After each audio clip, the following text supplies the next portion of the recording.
We've got some not so fun lighting in here tonight. My apologies, you guys. Hey, hi, hello, and good afternoon. My name is Amanda, and welcome to Harmony Portal Tarot Live. I can pin my posts again, which is really weird, Brandy Lynn. I just realized I could do that earlier when I first set up this live stream. Couldn't do it. Another weird thing, I don't know, you guys might have noticed since my stuff will eventually sometimes pop up in your feed.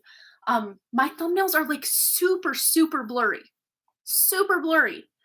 No matter if I like even go in after the live stream and re-add the thumbnail, I've saved it as a JPEG, a PNG. I've done all the tricks of the trade. I've looked up to see what the most recent, orientations of the dimensions for the pixels and all that are. I'm doing everything I'm supposed to, but I haven't seen anybody else's thumbnails look as crappy as mine do. And I will show you the email I sent myself earlier to show you the two versions. I always make a collective reading version and a one card pull to start version of my thumbnails. So you can see that they're clear and they look okay. As okay as they can look. Let's turn it this way, see. Yeah. Okay, so there we go. I mean, clear as day on my email to myself. And then not so clear on the thumbnail for the actual video. So I don't know. I'm saving it at the highest resolution. Nothing's changed on my end. And I've even tried some tricks and tips and nothing's working. So if anyone has any idea, let me know. I don't know. This has been going on for, I want to say, at least a few months. And I've tried here and there. The size is off. Interesting, because I have it the dimensions that it's supposed to be. And the resolution is high. I've saved it as the highest resolution I can. I mean, for years and years, I've been a graphic designer and a professional photographer. I don't really work. I mean, once in a while I'll work as a professional photographer, but it's kind of in my past at this point. But for years, I've been in the game, so to speak, and I don't know. I don't know what I'm doing wrong. I have even tried uploading, this is just a random thing. I screenshot someone else's thumbnail, saved it. First I screenshot it, tried to set it as a thumbnail on just my like personal YouTube browsing thing on one of my old videos. Same thing, blurry. And of course they're all kind of linked to the same account. So I don't know what I'm doing. Thanks for the suggestions, though. I appreciate that. Oh, you like my shirt? This is an oldie but a goodie. It's always in my closet. Yeah, I go through phases where I like to wear a lot of, not a lot of, but like pops of orange or yellow. And then other times where I'm like, no, those colors don't look good on me. Because I wear a lot of orange, here, generally every day. So at times, though, I go through phases where I'm like, oh, that might be fun. So here we are tonight. An orange and yellow kind of pop of color with some black and white. Hi everybody. Okay, I'm gonna do some shout outs. I'm seeing some people popping on in, and we already have like four donations in tonight. So we got a lively crowd. I love it. This is our current lineup, and stay tuned. Not only are we going to be doing the giveaway that I always do, the 11/11 reading, and our drawing. I always want to call it the giveaway. It's the drawing. We're also going to be doing our perpetual drawing. Everybody who's present during the giveaway, I will enter you, if you want to, into our perpetual drawing. And then, of course, pull a new winner. We pull a new winner or two. Sometimes two come out. You just never know. But also on our last live stream on Friday, Brianna just donated for a 2222 reading. And I'm like, okay, girl, get your question. And she's like, no, I just want to donate it to somebody. And we kind of went long. I think it was like a 3-hour live stream on Friday. So she said it would be okay to hold it over for today. And well, today is now. So here we are. And so you might be able to win that. There's 3 chances to win. Plus, it gets better. And wait, there's more. Like an infomercial person. the more is we're going to start out after we do some shout outs and some hellos here with a free 1 card pull for everybody who's here. So yay, 4 different ways you can win tonight, and one is guaranteed. If you're here right now and want a card, you just put the magic number passcode in and it's yours free. All right, sorry guys, I'm like all excited. I missed you guys. It's such a long time for me between Friday and Wednesday. I'm like, sometimes on like a Monday, I'm like, oh, I kind of want to go live. Maybe I will someday. I don't know. But yeah, let's just see who's here. Do some shout outs, everybody. So we have the Junking Data Girl, one of our donators tonight. We've got Brandy Lynn. Michelle's here. Hello. Kirsten, another one of our donators. Hello, hello. My cousin Tanya's in the house. Hi, Tanya. I just saw Aunt Kathy's house on the market. That is insane. It's so surreal. I bet you're feeling the same. That's so crazy. Oh, so bittersweet. Yeah, Brandy Lynn. Yeah, it is a mess. It really is. I just wish I could get it figured out and just not have to deal with all the things. Like when they just go smoothly, that's great. That's awesome for me. When they don't, not so much. Jessica Lynn is here. Hello. Robin Stinson. Hello, hello. So then I'll move on. Oh, gotcha. Okay, so it's like 2048 pixels wide. Let me go back to my Photoshop over here. Image size. I always forget. I think it's like 1080. No, I lied. I lied about all of it. It's 1280 by 720. And this is the smaller version that I put in. The bigger version was, oh gosh, I can't even remember now. Is this the old one? Let's see. Edit. And these are all based on ones that I used to upload constantly to both channels, and they work just fine. Image size on this one doesn't seem right. Yeah, 1920 by 1080. There we are. Yeah, this is the one I resized. So I will try that and see what we got. Let me see. File. I'm going to do this to remind myself. File new. So I'm going to just size it 1920 by 1080. If that solves my problem, I will be very happy because I've tried everything else. There we go. Okay. Perfect. Thank you so much. And under 2 megabytes, but I don't think that would reject. Oh, it might be too big. It might be too big. That could be my problem. Maybe I'm saving it such high resolution that it's above. I want to say the picture I emailed myself was like 3.2 megabytes. That's my problem. Not the size, but the size of the megabyte, not so much the size of the pixel dimensions. Thank you, ladies. Thank you for helping me figure this out. Yes. Yep. That's what it is. That's what I did. I don't know. I don't know. Maybe these new ones I've been making for a while are just not set the right way. So I will look at that. Thank you so much for your help, you guys. I appreciate it. All right. We figured something out. Hopefully, I think. So I will look at this and play around with it tomorrow and update this live stream's thumbnail tomorrow during my work day just to see if that jives. So here we go. If you want a free card, put a 777 in the chat and we will take care of each and every one of you that want a free card to get us started tonight. And then we're going to get into our donations that have already been donated, and anyone else that wants to donate to get a personal question answered tonight. We've got a couple different price points and a couple different options as far as where to donate the money so that you can get your question. And then, of course, we have the giveaway that I always do, the 1111 card giveaway. Brianna donated last live stream for a full read giveaway, a 2222 value, and of course our perpetual drawing. So lots of fun tonight. Don't go anywhere unless you have to. Then I understand. All right, Nandi's here, or Nandi. I never know if I'm pronouncing that correctly. All right, the first 777 I see is Michelle Lynn. Ooh, and we have here Dark Side. Don't hide yourself away. So this is really like a shadow energy. Dark doesn't necessarily mean evil or bad or anything, but a lot of times our like shadow or our dark side are the things about us that either we're ashamed of, or we don't understand, or we try to push away because we think others will judge us.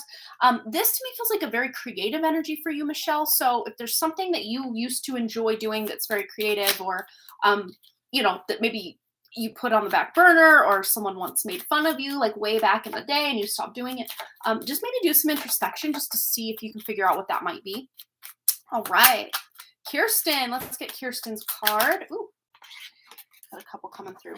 All right, it was one actually. I thought it was two. Okay, expand. So we have growth is often uncomfortable and messy, but necessary. I love it. Yes, and anytime we want to grow, a lot of times we have to give something up, or the word sacrifice, it can sound so dirty and so crazy, the word sacrifice. But a lot of times, we all have that, if we want to get into conspiracy theories, it might not quite be 24 hours in a day anymore, but we're told, let's just put it this way, we all have the same amount of time in a day, but there are people out there who seem to like smash all their goals and accomplish all their dreams, and they still have energy left over at the end of the day. That's not me, but like I wish it was.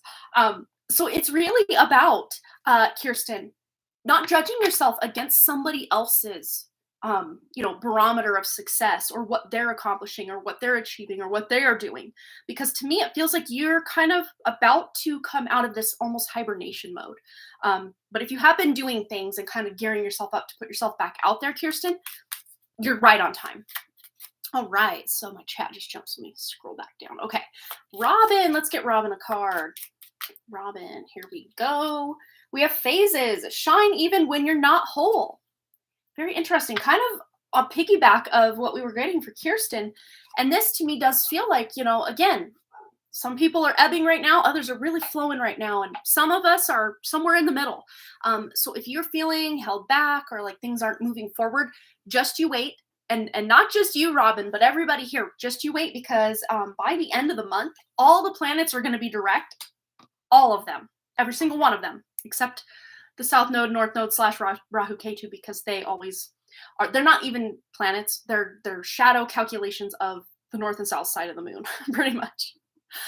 So they do go in a retrograde all the time. But yeah, all the planets are going to be direct. So it's going to be go time for so many of us. Get ready. It's going to be exciting, especially for you too, Robin. All right, let's get Cha-Cha card, the junking data girl.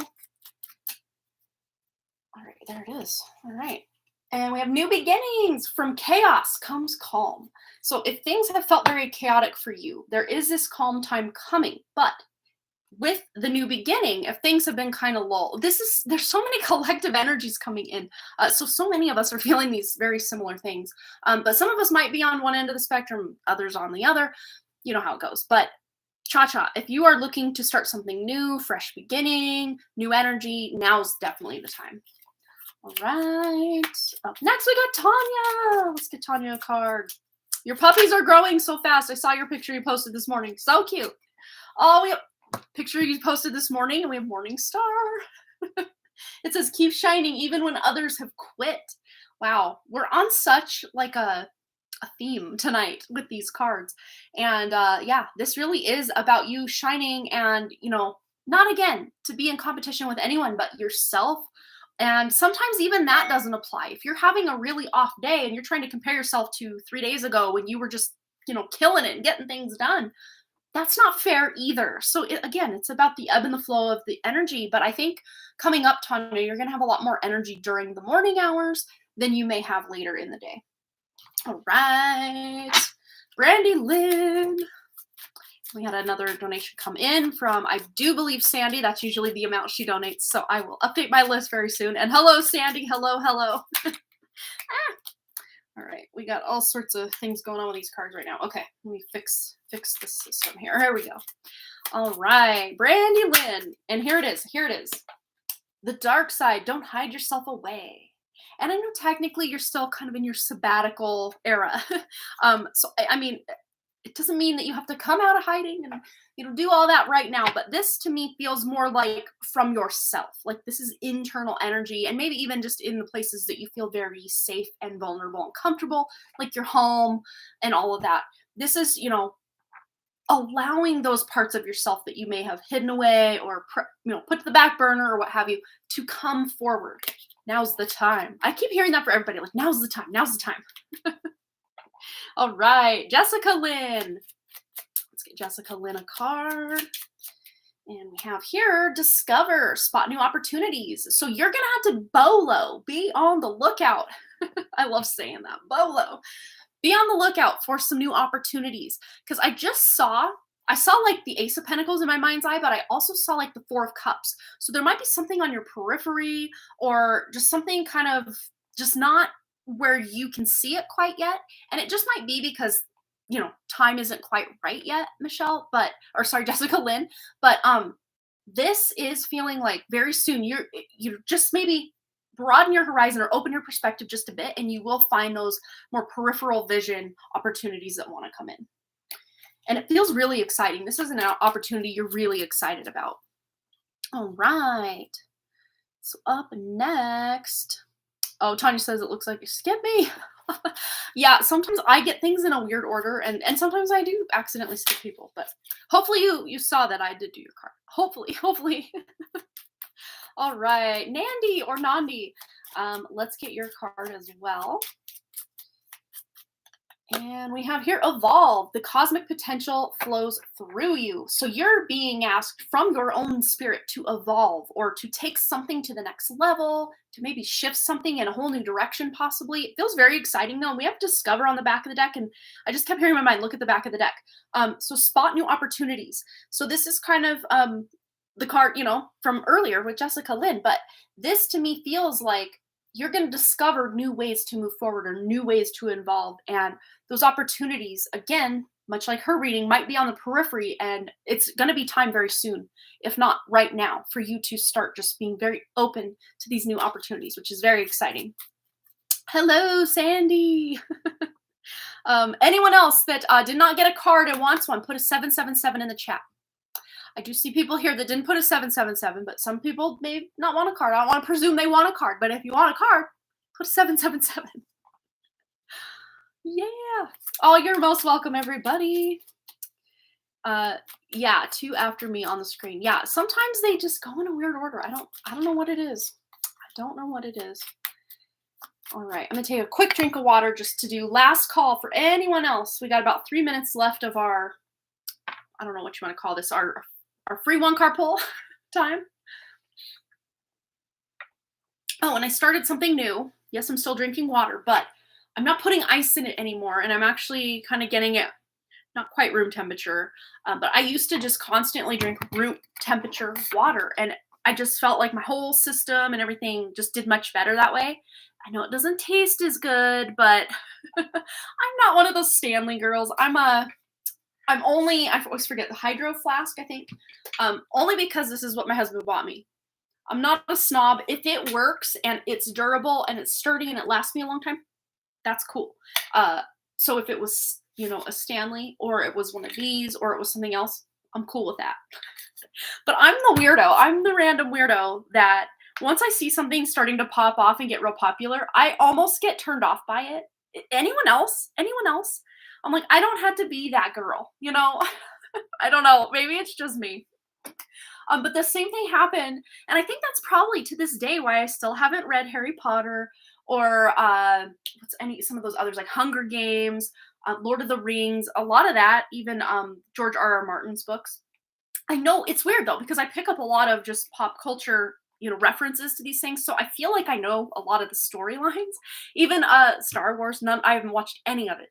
Haven't read any of it. So like, I don't know. It's pathological demand avoidance. I don't know. Yeah. Oh, you're the same way, right? Like if someone gave me the gift of a Stanley Cup and isn't that a thing for tennis or something? Stanley Cup, or is that soccer? See, I don't even know. One of these Stanleys. If someone gave me one of those and it worked, like I would use it. Oh, it's hockey. See, I don't know. I don't know these things. Tennis, soccer, hockey. It's all the same. Actually, it's not, but yeah.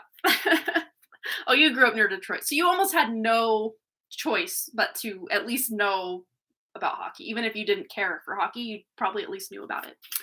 If you do like hockey, though, I read the first book in a series called Beartown by, oh gosh, what's his name? Backman is his last name. Frederick Backman. And they actually even made it into a series, and I want to say it was on HBO. But there's subtitles because it was filmed, I don't know where exactly. Somewhere, maybe Norway, Sweden, somewhere in there. Very, very Slavic. I don't know. Yeah, it was a really good book, and I want to listen to it on audiobook because I both read and listened to the audiobook of the first one, and it felt like such an experience, and I want to do the same for the next. But yeah, the fan watched all the Wings games. I don't follow it much anymore, but our schools have hockey teams for the rich kids, so it's kind of a thing locally. Yeah, yep. Right. All right. Anyone else wants a card? We're just hanging out in the chat just in case anyone else wants a card. Anyone. And if you do, put a 777 in the chat, and that will let me know you want a card. And my hair's doing this thing where it's at this length that I'm not happy about it. And I was actually going to cut it on November 30th as like my gift to myself for finishing NaNoWriMo. And then I didn't. And I still haven't. So this is where we're at. It's just long and stringy at the bottom now, and I'm not really here for it. I'm ready to just shore it up a bit. I mean, I like that look on other people, don't get me wrong, but it when it touches and tickles like back of my elbows and stuff, I can't handle it anymore. It's gotta go. Yeah, and this is it like put up to here, like all the way up here, and it's still that long, but when it's down, it's even longer, and it just annoys me. And because I have thick hair, it's heavy, and I get worse headaches because it's so heavy. Just holding my head up all day. All right, Sandy wants a card. Oh, pineapple head. Yeah, me and my cousin Tanya, we both will do that. Like that's what I do for bed. I can't have my hair touching my neck or my arms or my face during bed. So I'll put it like up here, like just I don't use like a rubber band or like a, hair elastic, but I just put it in once. I don't need to wrap it around or anything. I don't like it tight when I'm sleeping, but it's enough to keep it contained because my hair is so thick. Then I just flop it up like this, like by the headboard, and we're good to go. Even if I'm tossing and turning, it just kind of stays up there. It's the best. Pineapple. Yes. Oh, Sandy. Let's get Sandy's card. And then we'll move into the donations, and I will update the list as well. Sandy, what does Sandy need to know tonight? Ooh, we have phases. Shine on even when you're not whole. And of course, we're always whole, but like sometimes we don't feel that way, right? And whole as in W-H-O-L, not H-O-L-E. Okay. W-H-O-L-E. Did I spell it wrong? Okay, now I spelled it right. Okay, and then we have the moon. Interesting. And the moon itself has phases. So very cool picture that we're painting here. But take time to reflect. So if you're just not feeling something, you don't have to force yourself because you think, well, I should do this, or this is about you being able at this time, Sandy, to kind of pick and choose energetically and literally and physically, like what it is you're doing, what you're focusing on, what you're pulling back from, and not feeling ashamed or feeling any kind of guilt because you're not doing what you either felt like you signed up to do or like you promised someone something, but now you're not feeling it. Like this is about you right now. And not in a selfish way, but just in like a self-care kind of life reevaluation kind of way. That's how I feel about this message here. So hopefully that resonated for you, Sandy. All right. So let's take a gander at the email list. And if your name is not on this list and you have donated as of me updating it here, let me know so I can check PayPal, because sometimes it does not email me. And my PayPal notifications are like totally a thing of the past. They just never pop up anymore. And there's nothing I changed. It happened with my Messenger. I deleted Facebook a long time ago off my phone. I mean, still have it, but the app is not on my phone. Yeah, like I don't get Instagram notifications, PayPal, Amazon. What other big ones? I just said it a minute ago and I forgot already. But oh yeah. Facebook Messenger. Like I don't get notified if someone lets me know anything. Like it's just I gotta go physically manually in there and check out, or I don't get it. Sometimes though with PayPal, they do email me, but it's hit and miss. So let me know if your name is not on the list, you've donated, and I will go do some investigation on PayPal itself. So yes, we have Cha Cha there, and then going up here, and we've got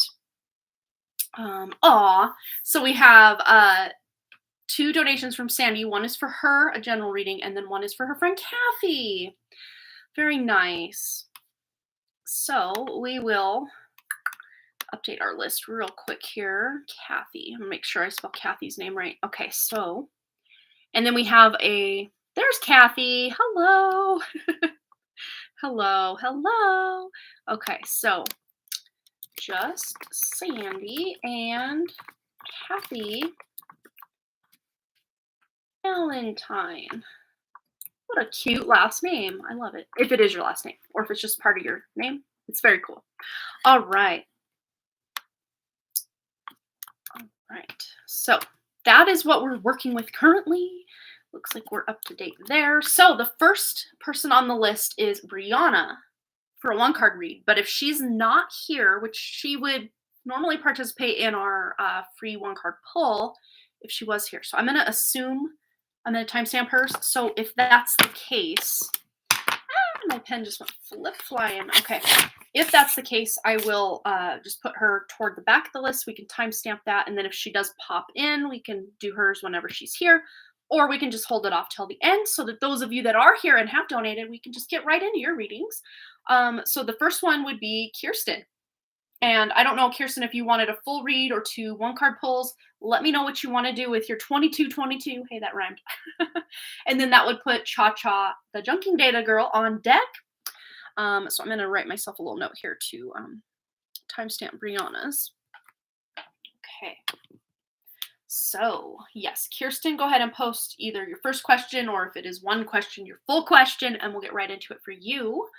And then Cha Cha is on deck, followed by Sandy, followed by Kathy, followed by Brianna's donation for a full read that she donated on Friday, which was very nice of her. What's the future look like for Mansuk? Okay, hopefully I'm saying that right. And do you see marriage, kids, any potential issues? Okay, let's tune in for Kirsten Mansuk. And of course, if I'm mispronouncing it, Spirit knows what's up. So the person you're referring to in your question, so for sure. Future look like for Mansuk. We'll start with that. As far as the overall question here. Future. What does the future look like for Mansuk? And we have your strength. So there is this, just very in control, sure, like very confident energy that's coming from him. As far as the connection between the two of you, what the future looks like in a connection between the two of you. We have the 3 of Wands. So at the very least, I see you 2 meeting up. So if you guys are like online dating or, at a distance, there will be a time, if you want this to happen, that you do meet up, that you do travel to, meet each other and follow through on plans that you have made. So if you plan to get married, plan to have kids, plan to, do whatever, travel together or whatever it is, you'll follow through on those plans. But let's see, just straight out asking about marriage. See if there is marriage between Mansuk and Kirsten in the future. Got 2 cards that want to come out.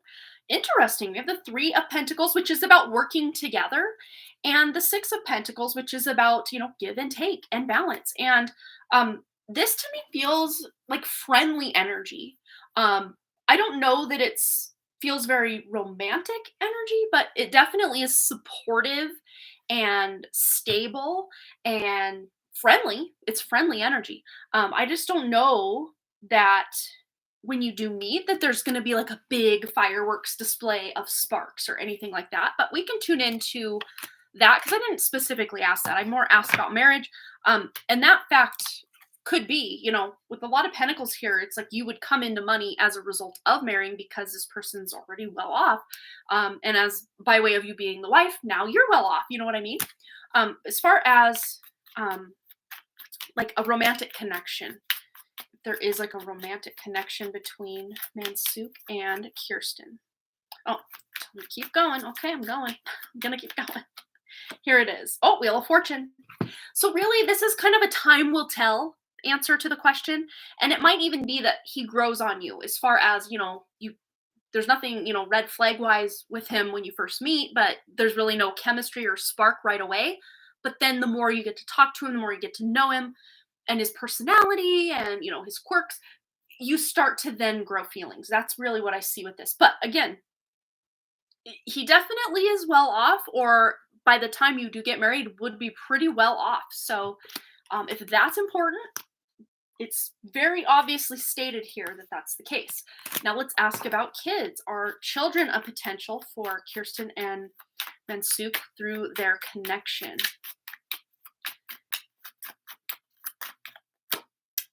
I would say so. And quite possibly 2 children, maybe even twins, but at the very least, one pregnancy following another. There you go. So I would say it's a very good potential for children, because I do feel that the souls that want to come through for you, those two, the little boy, the little girl, that I always can tune into with your energy, they're not opposed to this family dynamic, family line, or ancestry here. And when we talk about your ex-husband, they're like, no way, no how, we're coming in through this family line. So I don't see a blockage as far as that, route. If you want to become a mother, it's not blocked in this connection, if that's the case. But let's just see if there's any potential issues. Any potential issues Kirsten needs to know about in a connection between her and Mansuk? Or what would be the biggest issue that could end up being an issue or a challenge or a problem? Okay. And we have here the Hanged Man. So maybe just feeling stuck, stagnant, tied down, not having as much freedom as you once had, which, I think that comes with about any marriage is, you're not a single lady out there, being able to flirt with whoever. Like, I mean, so really any marriage, you could have this type of energy, but these 2 cards also want to come out to clarify. 3 cards. Okay. So we have the Magician, the 8 of Swords, and the Ace of Pentacles. So, it could just be that maybe he uses the fact that he's maybe the breadwinner, or he's the one making the money, that he's making the big financial decisions, or, telling you how much you can or can't spend, something like that. Maybe even when there are big purchases, he's the one deciding, oh, we're going to live in this house, or, we're going to live in this town, or whatever it is. And at times, again, going back to that Hanged Man energy, I usually call the 8 of Swords the lower octave of the Devil card, because it's about feeling stuck when you're not really stuck. I mean, this Ram here, and I don't know if he has any Aries energy in his chart, Sun, Moon, Rising, or other placements, but the Ram is here. So, yeah, I gotta say it. But Capricorn is also kind of Ram head energy, but not quite body energy. I don't know. Capricorn always kind of confounds me a little bit, but could be Capricorn energy as well. But I'm really more picking up the fire energy with this connection here.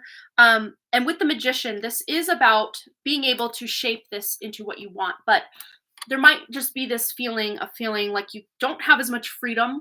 But it might, again, be more of a mental feeling than an actual reality. Like you can still come and go and you can still live your life and do what you do.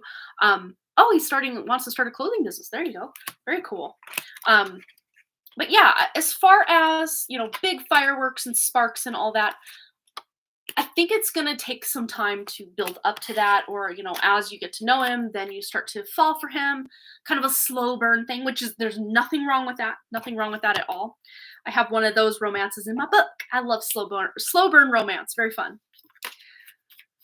Weird, I can't even talk. Weird astrological thing. His birthday is my half birthday. Oh, that's so cool. So you guys are literal like opposites attracting. That's so cool. Yeah. That is so cool. Very neat. So yeah, his sun sign is directly opposite yours, which really, that actually serves pretty well in a relationship. Like my sun is in my 7th house, and usually they say, oh, that means your spouse is going to control you and you're going to feel like you can't do it. No, that's so not my case. But I do have Jupiter exactly opposite in my 1st house, so maybe that has something to do with it. But the fact that you each have your sun sign in your, if you guys become significant others, in your significant other's 7th house, that means you're both putting each other first, or at the very least thinking about the other person before you respond or react or do something. So that's really beautiful. Very cool. Yeah. And if it's on your exact birthday, but like half birthday, that's an exact conjunction. That's really cool. Yeah, my Jupiter's my Jupiter's at 11 degrees of Libra and my sun is at 14 degrees Aries. So it's not an exact like opposition in my chart, but within a 3-degree orb usually is considered a pretty tight conjunction. He's been really kind and loving. Yeah, I get that he's someone he would probably buy you a lot of gifts with like that pentacle energy. He's very giving, very forthcoming with his money and not being afraid to shower someone with gifts or, buy you the nicest that life has to offer. That's really cool. All right. So I hope that answered your question, Kirsten. Thanks again for your donation. All right. So let's get into Cha-Cha's question. I skipped my thing here. Okay. So I'm going to update our list. And of course, Brianna's still kind of at the front, but we're kind of bumping down. So, hi, Crazy Tempest. Welcome. Good to see you. It's been a minute. Hope you're doing well this new year. What do I need to concentrate on over the next few months? Okay, so my nose is itchy. That's always a good sign that things are looking up. Things are, good luck vibes. So things might even feel very lucky. You might just feel like luck is on your side. And if you're someone who a lot of times doesn't feel that way, this is going to feel like a major breath of fresh air, Cha-Cha. So let's see. What does Cha-Cha need to know over the next few months? What to concentrate on, tuning into Cha-Cha's energy, concentrate on over the next few months. Oh, it's like I can feel it in the stack. Here it is. Okay. Ooh, the Emperor. Wow. This is like self-embodiment.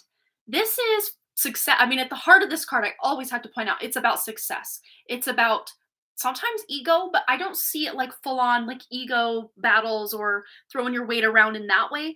This is just you. I got chills now too, Cha-Cha. So this is big. This is a big shift. And everything got kind of pink for a second. Did you see that? Like when I held the card up, like everything looks kind of pink. Almost like we're looking at life through rose-colored glasses. That's cool. I like that. So I don't know if you have literal rose-colored glasses, but it's funny. It's almost like you can change your own perspective, almost shift your own perspective by seeing things in a new way. And this, I keep seeing the rosy color here now.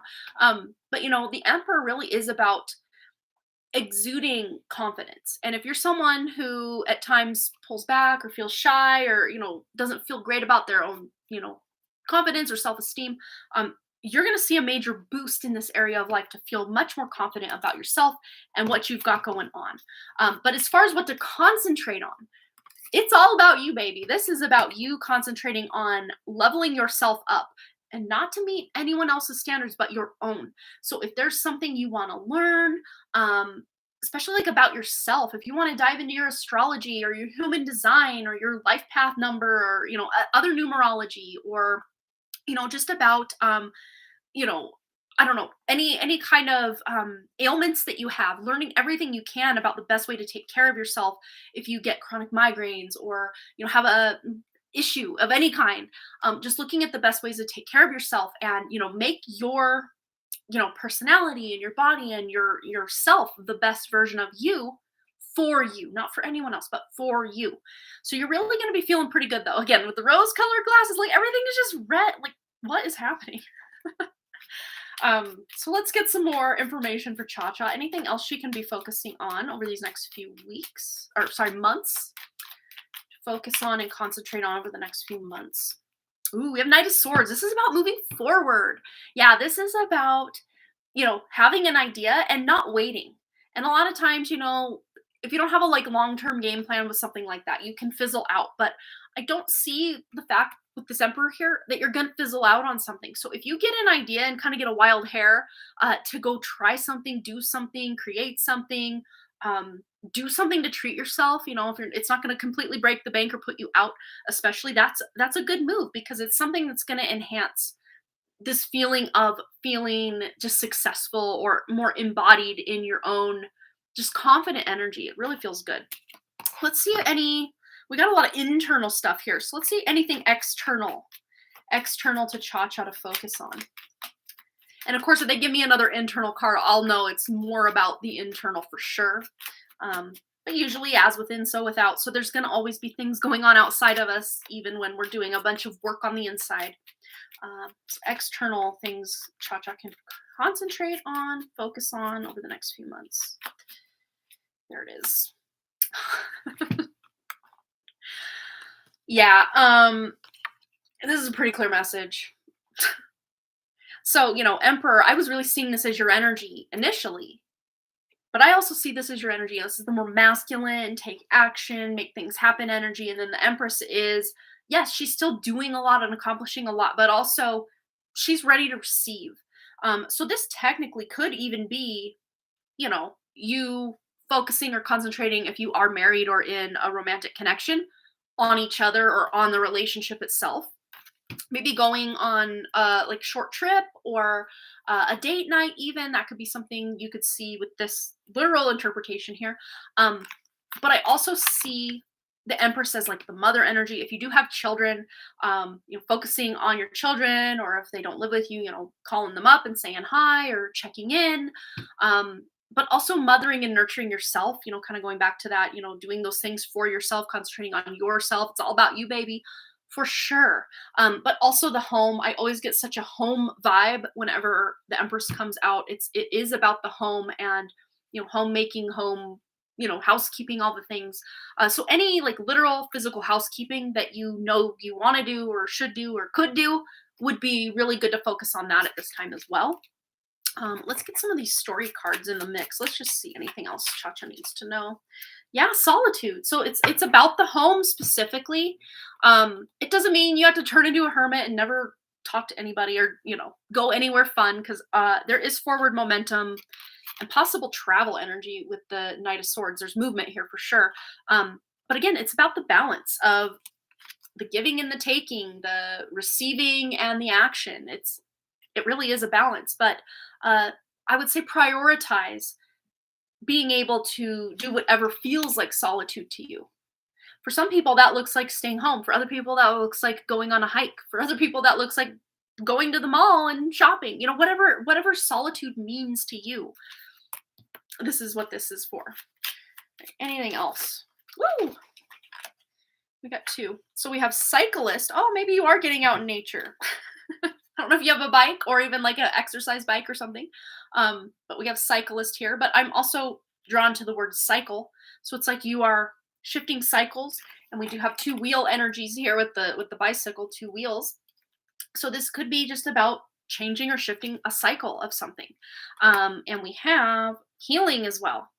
So even in the dead of winter, there's like promise to be able to heal, and the promise of, this flower blooming here kind of reminds me of sometimes in Montana, we'll get kind of almost like a false spring in like March, and then it will dump snow again for a while. But like the flowers, certain ones like tulips or daffodils can sometimes get tricked. Like, oh, it's time to wake up, and they start blooming, and then it snows, and then they're just standing there in the snow. Where 2 weeks ago, the ground was clear, there was no snow, and it was like a 40-degree day, and so this is almost, to me, feeling like you don't have to wait for like a full-on literal spring to start healing or to do the cleansing, the clearing, the tuning into yourself. You can start now, and then by spring you can really hit the ground running on some really big goals or just aspirations you have, whatever they may be. And if you don't have any real goals or aspirations or things you're working toward, now might be a good time to journal out some ideas, specifically in the self-development and like home area and also travel area. Wow, we are thinking about visiting about 8 friends for travel. There you go.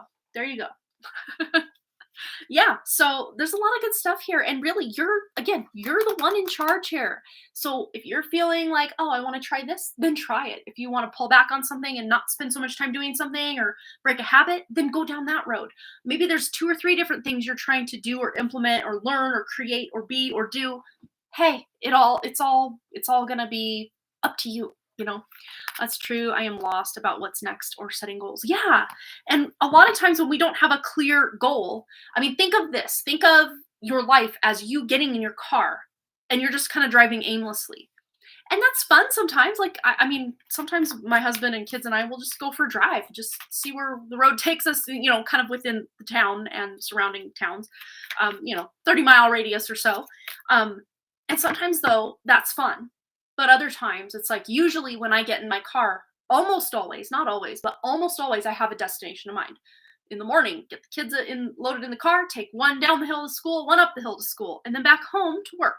And then the end of the day, back down the hill, back up the hill. So it's like usually we have kind of a roadmap or at least an idea of where we're going, even if we want to take a different route than we normally would or something like that.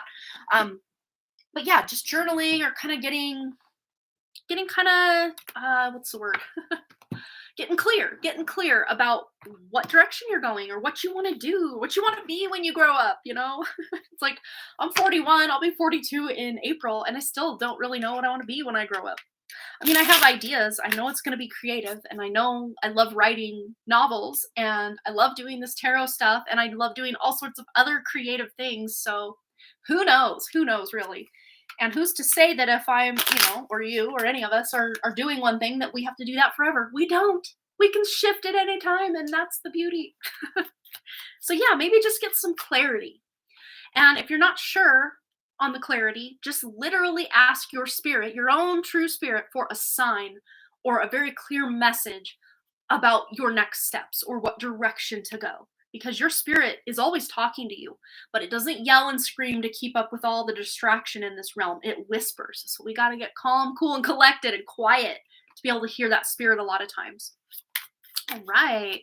So I hope that resonated for you, Cha-Cha, but things are looking up, and then we have a big sunshine on the back of the deck, and it says giving. And giving sometimes can be just as fun as receiving, and sometimes even more fun. So if you do have, I'm seeing like something similar to what I got going on over here, which I'll show you. So I'm seeing a similar thing. We got a table full of stuff over there. So if you have a table full of things and you're like, I don't know, and correct me if I'm wrong, Cha-Cha, you do reselling and stuff, right?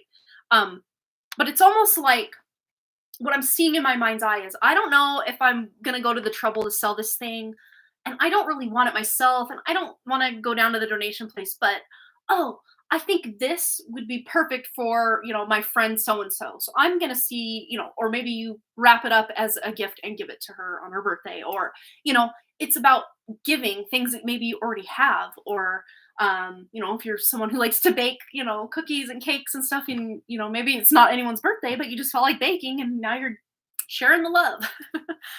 Yeah. My desk, yeah, from time to time, things just look this way. But it's funny because where I sit down to write downstairs at the table, it has to be clear and ready for me to work or I can't concentrate.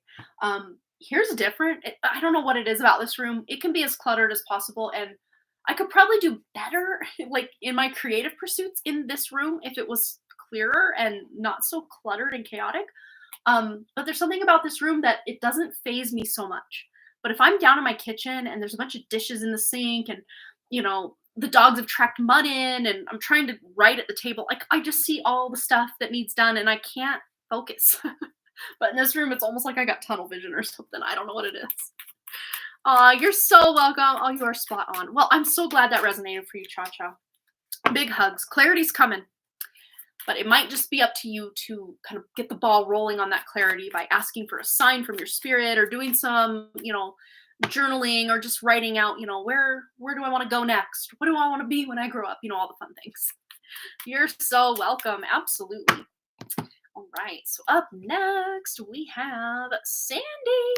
Just Sandy. And I think she said she wanted a general read. Just let us know that you're still here, Sandy. I'm pretty sure you are, but just to be sure. And then Kathy's on deck. And we have Brianna's one card pull. And then Brianna donated last live stream to give anybody a reading. So when the time comes, I am going to get, we're going to kind of do like we do here, but not put the names in this. We're going to put the names in this. And this is all just coming to me right now. So that's what we're going to do. I'm going to write your names on paper. And then we're going to pull from this little bag. and whoever's name we pull that's in the chat, here in a few readings from now. So stay around if you want to win that reading. And then we'll also be doing our regular giveaway and our drawing as well. So we got a lot to give away tonight. So exciting. All right. Yeah, she's here. All right. Let's get into it for Sandy. Clearing the deck and tuning now into Sandy's energy. We got it before it slipped away. Yes. There might be an opportunity coming up that you catch it. You catch it, right? And we got the rose-colored glasses effect going on for Sandy as well. I don't know what's going on with the lighting in here tonight. Maybe it's because no, it's still doing it. I don't know. But yeah, this to me feels like there's some opportunity coming that it almost, maybe even at this point right now, you're like, oh, well, that opportunity passed me by. No, it's not too late if that's the case. But this might be very near future energy. And I always tell you guys this, just so you know, the near future, the present moment, and the recent past all feel like very similar energy when I connect to it. So if something I'm saying like is past and it hasn't happened yet, could be near future. Or if something I'm like, oh, this is going to happen, you're like, well, that just happened. Take the timelines with a grain of salt there. I am doing the free reading. We're giving away 3 more things. So stay tuned, Amber. Stay tuned. We will still be here for some, we have a full reading giveaway, 22 value that Brianna donated for. We have our regular giveaway and our drawing. Yes. So Sandy, there's an opportunity. And this also is about being able to use the resources and the time and the space that you already have to create something. I want to see what it is Sandy's creating. Whoa! You might feel very scattered. We have a lot of cards hitting the deck here. Let me pick them all up. Not any one of them is really calling my name as like, oh, this is a Sandy card. So we're going to put them all back and do another riffle shuffle to get them all integrated. Oh, false start. So when that happens, a false start when I try to, there we go. So there might be a false start with something like you're like, oh, I'm going to do this. And then you like kind of ran out of steam and you're like, now I'm never going to be able to do it. No, you can. You still have the opportunity to do it. So if there was a false start with something and you were all excited about it and then it didn't happen, there's still a chance for something. All right. What does Sandy need to know about this creativity or what? Not that it's creative per se, but it's something you're creating.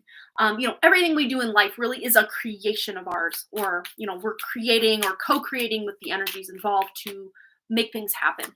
So what is this? What is this thing? What is this thing Sandy's creating? Ooh, there might be some travel or a move, or if you're still, I know at one point in the recent past, you were thinking of switching up the studio or moving the studio around. I don't know if you've followed through on that or that has happened yet for you, but there's forward momentum. There's finally being able to move forward on something you've had planned. Or if you're just now coming into the planning stages of something, very soon you're going to be able to then take action on those plans. Could even be travel. A lot of times the travel can be indicated with this card, but at the very least, this is finally, like your ships are coming in as well. Like, past good karma or money that's owed to you is coming in from, a while back, something like that, or money, or, even, not just money, but, goods. Like if you've been waiting a really long time on a package or news from somebody, that might be coming to you finally. Hi, Brianna. I didn't do your reading yet because I was wondering if you were going to pop in. So, we can do your reading next, and then we'll do Kathy's after Sandy, if that works for everybody. Since Brianna's been at the top of the list, I'm waiting for her to come in before I just do her timestamp or whatever. All right. Anything else Sandy needs to know? Ooh, so there's some burdens being laid down. So if you've been really going through it mentally specifically, like this is a lot of like just like unclear thinking, or even just feeling really bad about yourself or about the state of the world. Could even be plans or creativity, things that maybe even at times just kind of having those existential crises of, I wished I was farther along before, this age than, or how do I word this? Like, I thought by, this birthday I'd have, all of this figured out and I still am nowhere close, or something like that. Oh, you want to go to the gem show? Yeah. Well, that very well could happen. So make the wish, make it happen. Plan it out, make it happen. But yeah, whatever is, feeling like it's standing in your way, I'm gonna get a clarifier on this and see what area of life specifically this Ten of Swords is talking about. But the good news is when the Ten of Swords comes out, it's over. Like it, or at the very least, you're in the like death throes of this yucky energy. Like it's going away. What is this Ten of Swords talking about for Sandy? Ooh, just not feeling good about yourself, or just feeling lonely. This sense of loneliness. And I know that's not always associated with the Hermit, but there's being alone, which can feel really great and gratifying, but then there's feeling lonely, which doesn't feel good. But we can also feel lonely in a room full of people. But this to me feels like straight up loneliness, or just feeling unheard, unseen, unloved, unknown. To maybe if you're feeling loved and seen and heard and all that by certain people, maybe there's just someone in your life that you're wishing it could be that way. But yeah, this is, and he's also on a bit of a journey here. So yeah, I would say if you want to go to the gem show, that would be feasible. You can make it happen if you want to do that. You are right on. All right, let's just see anything else Sandy needs to know. I have chills now. So you've got a lot of spiritual support. I don't know, have any passed away loved ones or anyone that you have felt very close to you lately, or just missed them or wish they were there. The Hierophant. Ooh. So something about tradition. Signing of a contract is another thing I associate with Hierophant, but it's also like a mentor-mentee relationship. And I really see you as like the role of the mentor, if this is a connection or a relationship with someone that you are teaching something, or you feel almost like a parental figure to this person, or grandparental figure to this person. Let's just see specifically what this Hierophant energy is talking about for Sandy. King of Swords. Yeah, just this feels like a masculine energy in your life that looks up to you, or that you are like a mentor to this person. So this could be even unrelated to the loneliness. This feels like a separate message of someone that you have a lot that you can teach people, that's someone that would be very willing to learn what you want to teach. Yeah. Masculine energy also could be Kent. I don't know how he's doing, but things will definitely keep looking up and up for him if he's still having any kind of issue. If he's not home yet, like I'm not sure where he is in his healing and recovery journey. But let's just see anything else. Anything else Sandy needs to know. High Priestess. Yeah, so this is about like trusting your intuition, trusting yourself, seeing through the illusion, or like having a really good lie detector. So if you're hearing something from someone and your like mind is like, or your intuition is just like, no, trust yourself. So trust yourself coming up, especially between now and like a month after your birthday. So your birthday is what, February 8th? So like we're looking at almost a 2-month window of time where your intuition is just really going to be on it. And, someone might be spinning you a yarn or spinning you a tale, and you're like, I can see right through this. This is not what this is. And this doesn't have to do with Kent or, this young man mentor, mentee relationship. This is about something completely unrelated. Specifically, if someone's telling you something and you're like, there's something off with this, trust your intuition on it. All right, Sandy, I hope that resonated. Oh, you think it's his grandson? There we go. Oh, Cha-Cha heard about the show, and she would go too if she knew a few people going. Oh, she knows a few people going. There you go. Is that the one like in Tucson? It's like the big one that everyone's talking about all the time. I've never been, but it sounds like I've seen people like touring it and going to all the vendors, and I'm like, oh, I want to go. It just looks like the most fun I would ever have in my life. But I make do with the Hellgate Mineral Society gem show that they have here every year, which is weird because last year I just felt no desire, no call, no pull to go.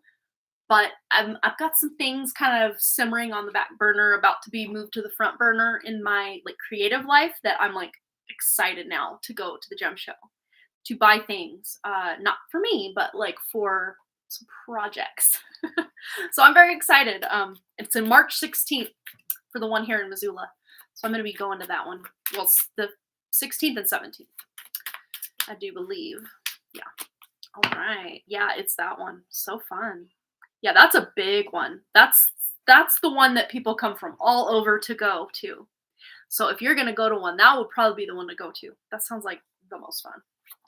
Oh my gosh, so cool. All right, Brianna. Should we get into your reading now? I think you did leave your question in PayPal, which I appreciate. That way, if you're not here, I can just timestamp it for you. But I'm going to go back, because you were the first donation of the day. All right, clear and concise message that Brianna needs to hear and can use immediately. I love it.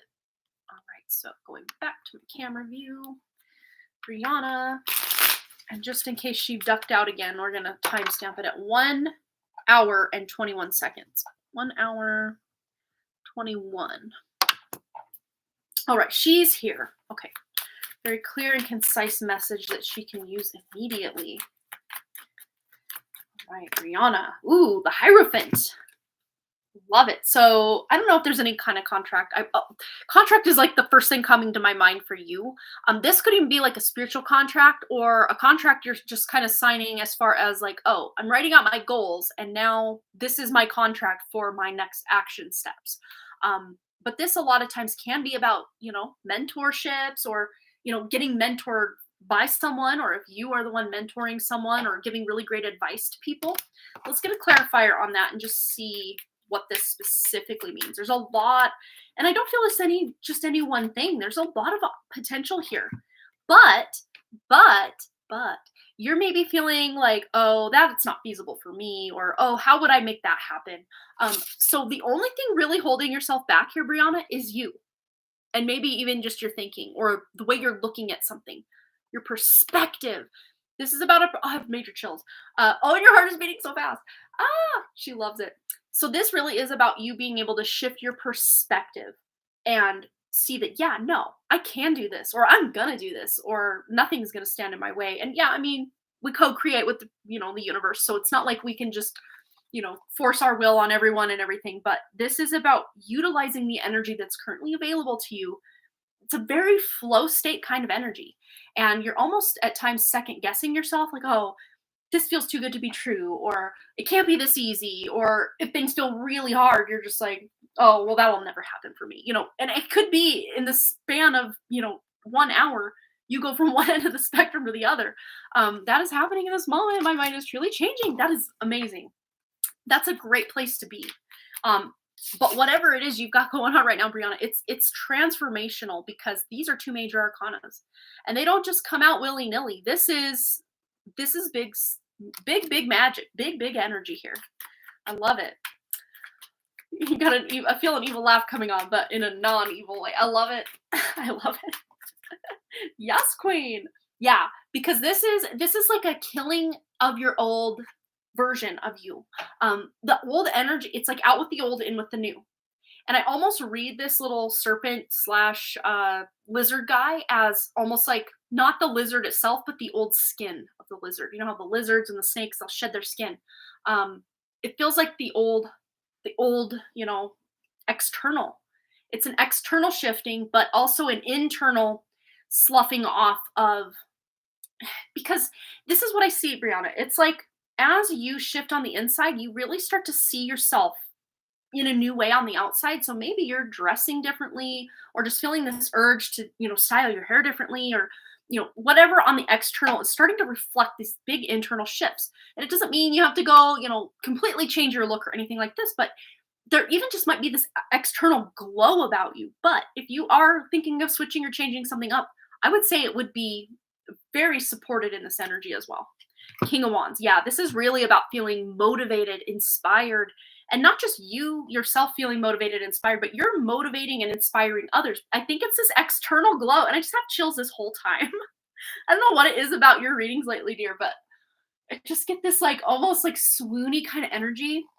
And that's kind of how people are like reacting to you, even if they're not like overtly like swoony in your field, but it's almost like they're like, she's kind of confounding me. Like there's something about her that's different or shifted or changed, but I can't quite put my finger on it.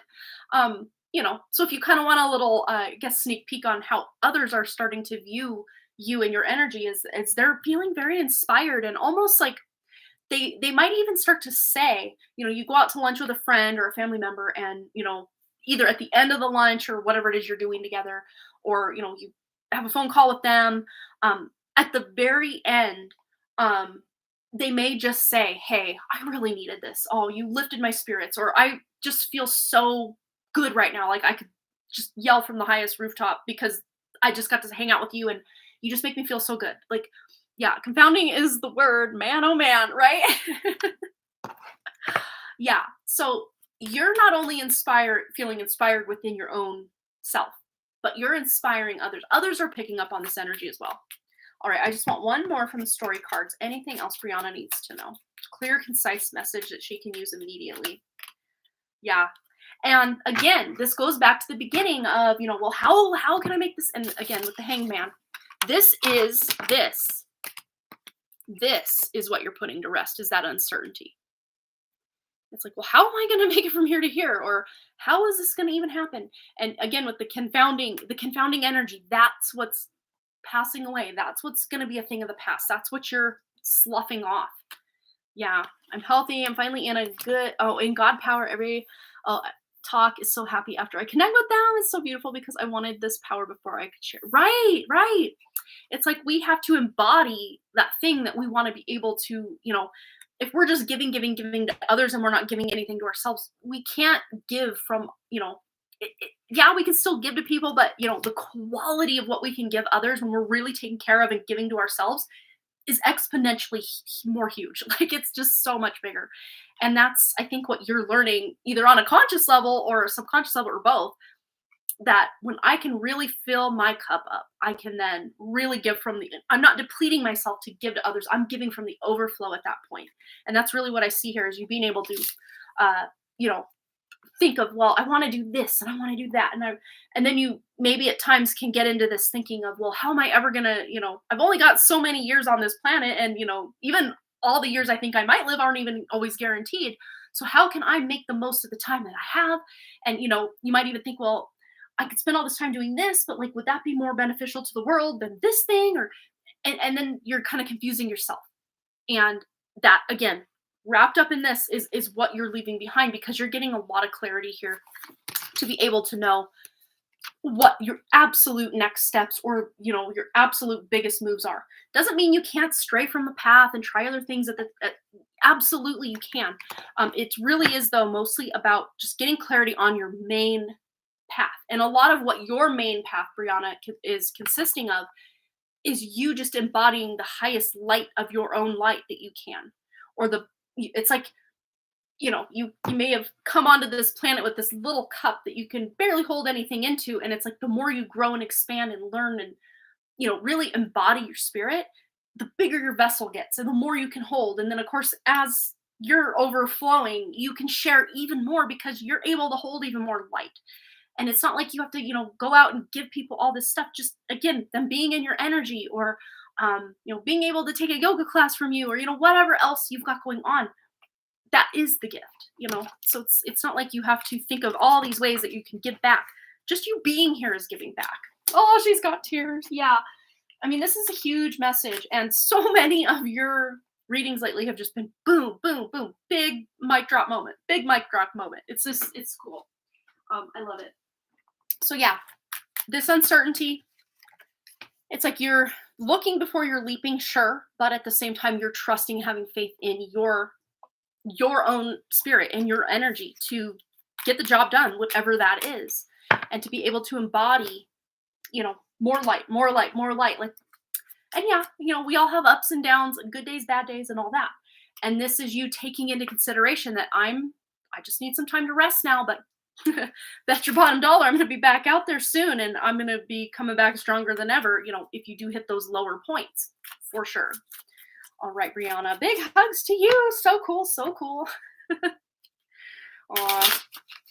All right, so Kathy, it's Kathy's turn. And I don't know that Sandy put Kathy's question. That's the word I'm looking for. So yes, Kathy, go ahead and post whatever question you want to ask, my dear. We're going to get right into it for you. All right.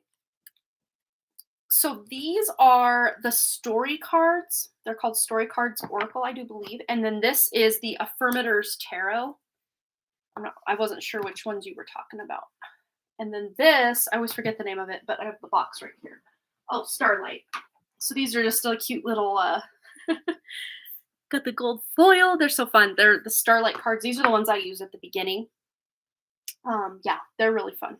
I love these little like rock pool, that's the publisher, but I love these little decks. They just have like a magnetic close. But they're just like, they take up so much less space and it's so fun. I don't know. I love it. All right. So Kathy, how are our moves going to go? 3 groups interconnected, although now heart is in the way. Let me scroll to see if I can read the rest of that. Oh, now changing. Okay, now changing. So how are our moves going to go? 3 groups interconnected, although now changing. Okay, let's just see how these moves are going to go with all the people involved in what Kathy is asking here. How are the moves going to go? Okay, so there's definitely going to be, not like someone's dying or anything. I know when the death card comes out, people can be like, oh my gosh. So one of the plans, or if there's like kind of plans upon plans upon plans, there's like a dead end, or a plan that's not going to go according to plan. It's going to go like, maybe you're completely eliminating going a certain direction, or to a certain, like, you know, what I'm seeing in my mind's eye is like a map with like all these like stopping points plotted out, or okay, we're going to stay here, here, and here. So what this energy looks like is, okay, you're eliminating one of those stopping points, or, you know, visitation points, or whatever it is, and choosing something else, or choosing a different way. You're so welcome, Brianna. Absolutely. All right. So what does Kathy need to know specifically about this death card with these moves? Okay. Yeah, absolutely. And it's going to actually be for the best. So whatever changes or like abrupt, okay, we're definitely not doing that now. It's all going to be for the best. And we've got the 3 of Pentacles. I love that we have the 3 of Pentacles, because this is working together to create something. And the fact that you're, you know, moves, and there's 3 groups interconnected. People are working together. People are helping out. People are, you know, there's no every man for himself energy. This is everybody working together. So this is what you want to see if you've got, you know, moves going and 3 different groups are connecting, and this is what you want. So yes, we started the card, or the reading out with this death energy, but again, I see this for the best, or, you know, change of direction or change of plan is going to be for the best and for the highest benefit of everybody involved in these 3 groups. All right, how else, or what else does Kathy need to know about how the moves are going to go? But I think maybe this death energy is just talking about the change that's already, you know, it says already, or what you say here, although now changing. I really do feel this is already referring to what you already know, or something connected to what's already shifting or changing here. And then we have the 9 of Wands, but it was kind of in reverse, which is weird because, well, I guess the Sun is in reverse here too. Maybe I had shuffled these in such a way that now some of the cards are in reverse. Oh well, oh well. But a lot of times, you know, when the 9 of Wands is upright, it's like you're so close, you're almost to the finish line. And a lot of times I call this the Olympic athlete card, because there's a lot of blood, sweat, tears, planning, follow through that's involved in making something happen. But when it's flipped on its head or reversed, this can feel more of an internal, okay, now I got to get my bearings, rather than like some big external feat that needs to be happening. It's just about getting everyone on the same page on the inside, or like mentally. So I guess that's a good card to have here. That everybody's going to be on the same page. So I would say be very clear in communication between the groups and everything like that. So that no one's feeling left out, or like, oh, well, they just changed that and then they didn't even tell us. So just make sure communication is very clear between the groups and everybody feels supported. And I really do feel that that's not going to be an issue, really, because everybody's, yay, team, go team, 3 groups moving, let's do it, you know. So let's see, already seeing a shift from the initial idea. Yeah. but this is going to turn out much better. Like, this is going to be like, this is how it was meant to be all along. Yes, yes. Being able to move forward on your plans. Absolutely. And that's what this is. It's a travel card. It's a moving card. It's a, reaping past reward card, or, all those plans that you've made. Now you're taking action on those plans. And because you've planned, even if things don't go 100% according to plan, at least you're better prepared than if you just willy-nilly went out there and just tried to make something happen. So yes, even if plans change, new plans will take those old plans' place, and things will feel very supportive, very cohesive. Threes are really great numbers for cooperation and collaboration and coming together. So I love that we have 2 3s coming out in your reading about groups moving. So that's very cool. All right, anything else Kathy needs to know about how the moves will go? 3 groups interconnected, and any other changes or just words of advice, wisdom, guidance. Yeah, Queen of Pentacles. So this to me feels like your energy, Kathy, and this is about making the most of what you have, and also being able to know or make the best decisions for yourself and whoever's involved in your group or groups, interconnected. This to me feels like you being able to, kind of act as a leader, even if there are other leaders and people that have ideas and making taking action on said ideas. You're not going to feel like drug around. Let's just put it that way. You're going to feel like, okay, you're in charge of your own energy. You're having fun. Things are working out.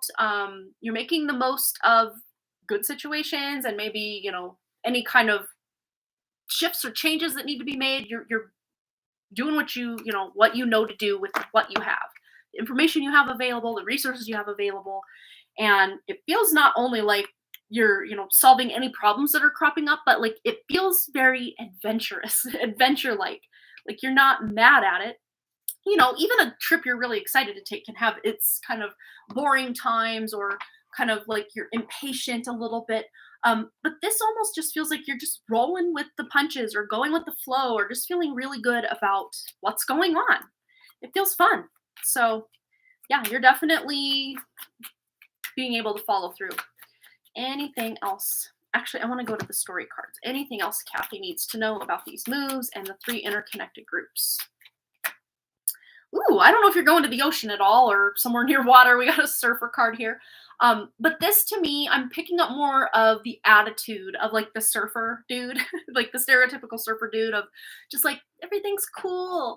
Let's chill. Let's just, go with the flow, literally ride the wave. Like that's like the vibe that's going on here, that even if things don't go 100% according to plan, like you're just kind of almost like, again, this is an adventure, and you're having more fun than you even thought was possible, because things change, plans change, things shift, and you're like, this couldn't have gone better. Like that's what this feels like to me. But if you are going somewhere near the ocean specifically, or water, and I know certain places are not very warm right now, so of course only take the message if it resonates, but moves near water. Anything else for Kathy? Anything else before we close out? And we have love. So I don't know if there's these interconnected groups are at some point coming together to stay in some kind of Airbnb, or moving in together as a group for a while or something.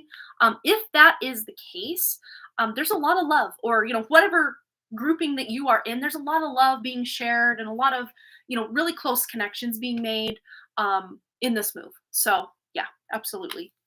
Yeah, very, very, I mean, yeah, it might just be a little bit of heads up that things may not go 100% according to plan, but like that's actually the beauty of it, is things are going better than you had initially planned, and the groups had initially planned. So very cool. Very cool, Kathy. Yes, lots of love. I can feel it. Yeah, and you guys are very, very like spiritually connected, or intuitively connected, very, very in tune with each other's needs, wants, happiness. Like you guys know how to make each other happy, or to say the right thing to cheer someone up. Like it feels like soul family.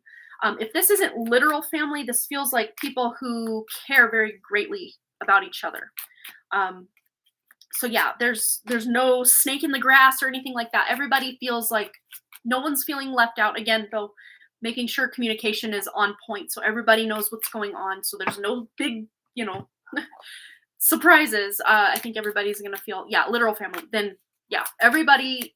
I mean, yeah, family has its ups and downs, but like for the most part, the energy here is chill, cool, calm, loving, connected, a lot of good times, laughing, fun, all these really good good words that we could throw in this soup of this move for you. So very cool, Kathy. And I loved that love card in here. I already put it back, but it was like a hotel, like a stacked up hotel or a building, just everybody piling on in and just making it the best. Very cool. All right, Kathy. So I hope that resonated for you. And yeah. And we have trust on the back of the deck here. So yeah, you can trust these people. They can trust you. It feels good. Maybe even doing some like night sky watching could be something that you're bonding with others over. So very cool. All right, Kathy. Thanks again for the donation, Sandy. Yep. It's like that. Thanks, Amanda. You're most welcome, Kathy. It's a pleasure to read for you tonight. Absolutely. Okay. So up next we have the free giveaway. Well, it's not okay. So we have our giveaway, yes, and our drawing. But this is going to be a full read. So anybody who's here right now. Oh, and Amber, I didn't say hi to you. I meant to, but I'm saying hi now. Hi, Amber. Amber 9 in. We got 2 Ambers in the house. Yes. So we have a reading that Brianna donated for on Friday that we didn't get to because it was a 3-hour live stream, and she's like, yeah, just hold it over. That's cool. So we did that. So if you would like to be entered into our little satin bag here tonight, we're going to write your name on a piece of paper, put your name in the bag, and whoever's name I pull out is going to win the full read. It's a 22 value full read. So who's here for? Put a 999. We have 9 people watching. If you want to be entered to win the full read, 22 value that Brianna donated for last Friday for a lucky viewer here tonight, put a 999, and I'm going to write your name down. We're going to put it in the bag, and then we're going to pull a winner. And then after we do that winner's reading, we have our giveaway coming up and our drawing.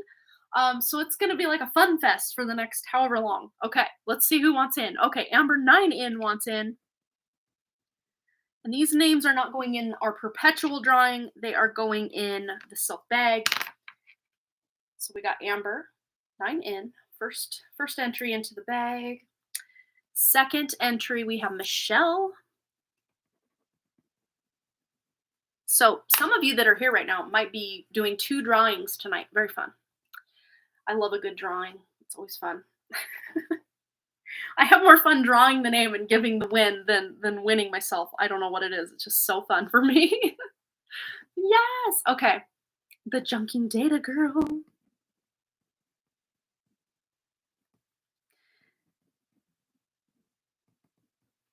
Okay. Boom. In the bag. Okay. I want you guys to see me put your name in there so you know it's in there. Okay. Up next is Amber A. 2 Ambers in the house. Amber A.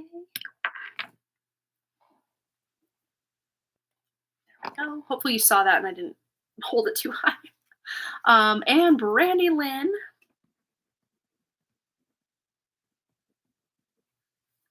And fun fact, these little slips of paper that are cut up that we're drawing are actually on my thumbnail tonight. I took a new thumbnail photo for once.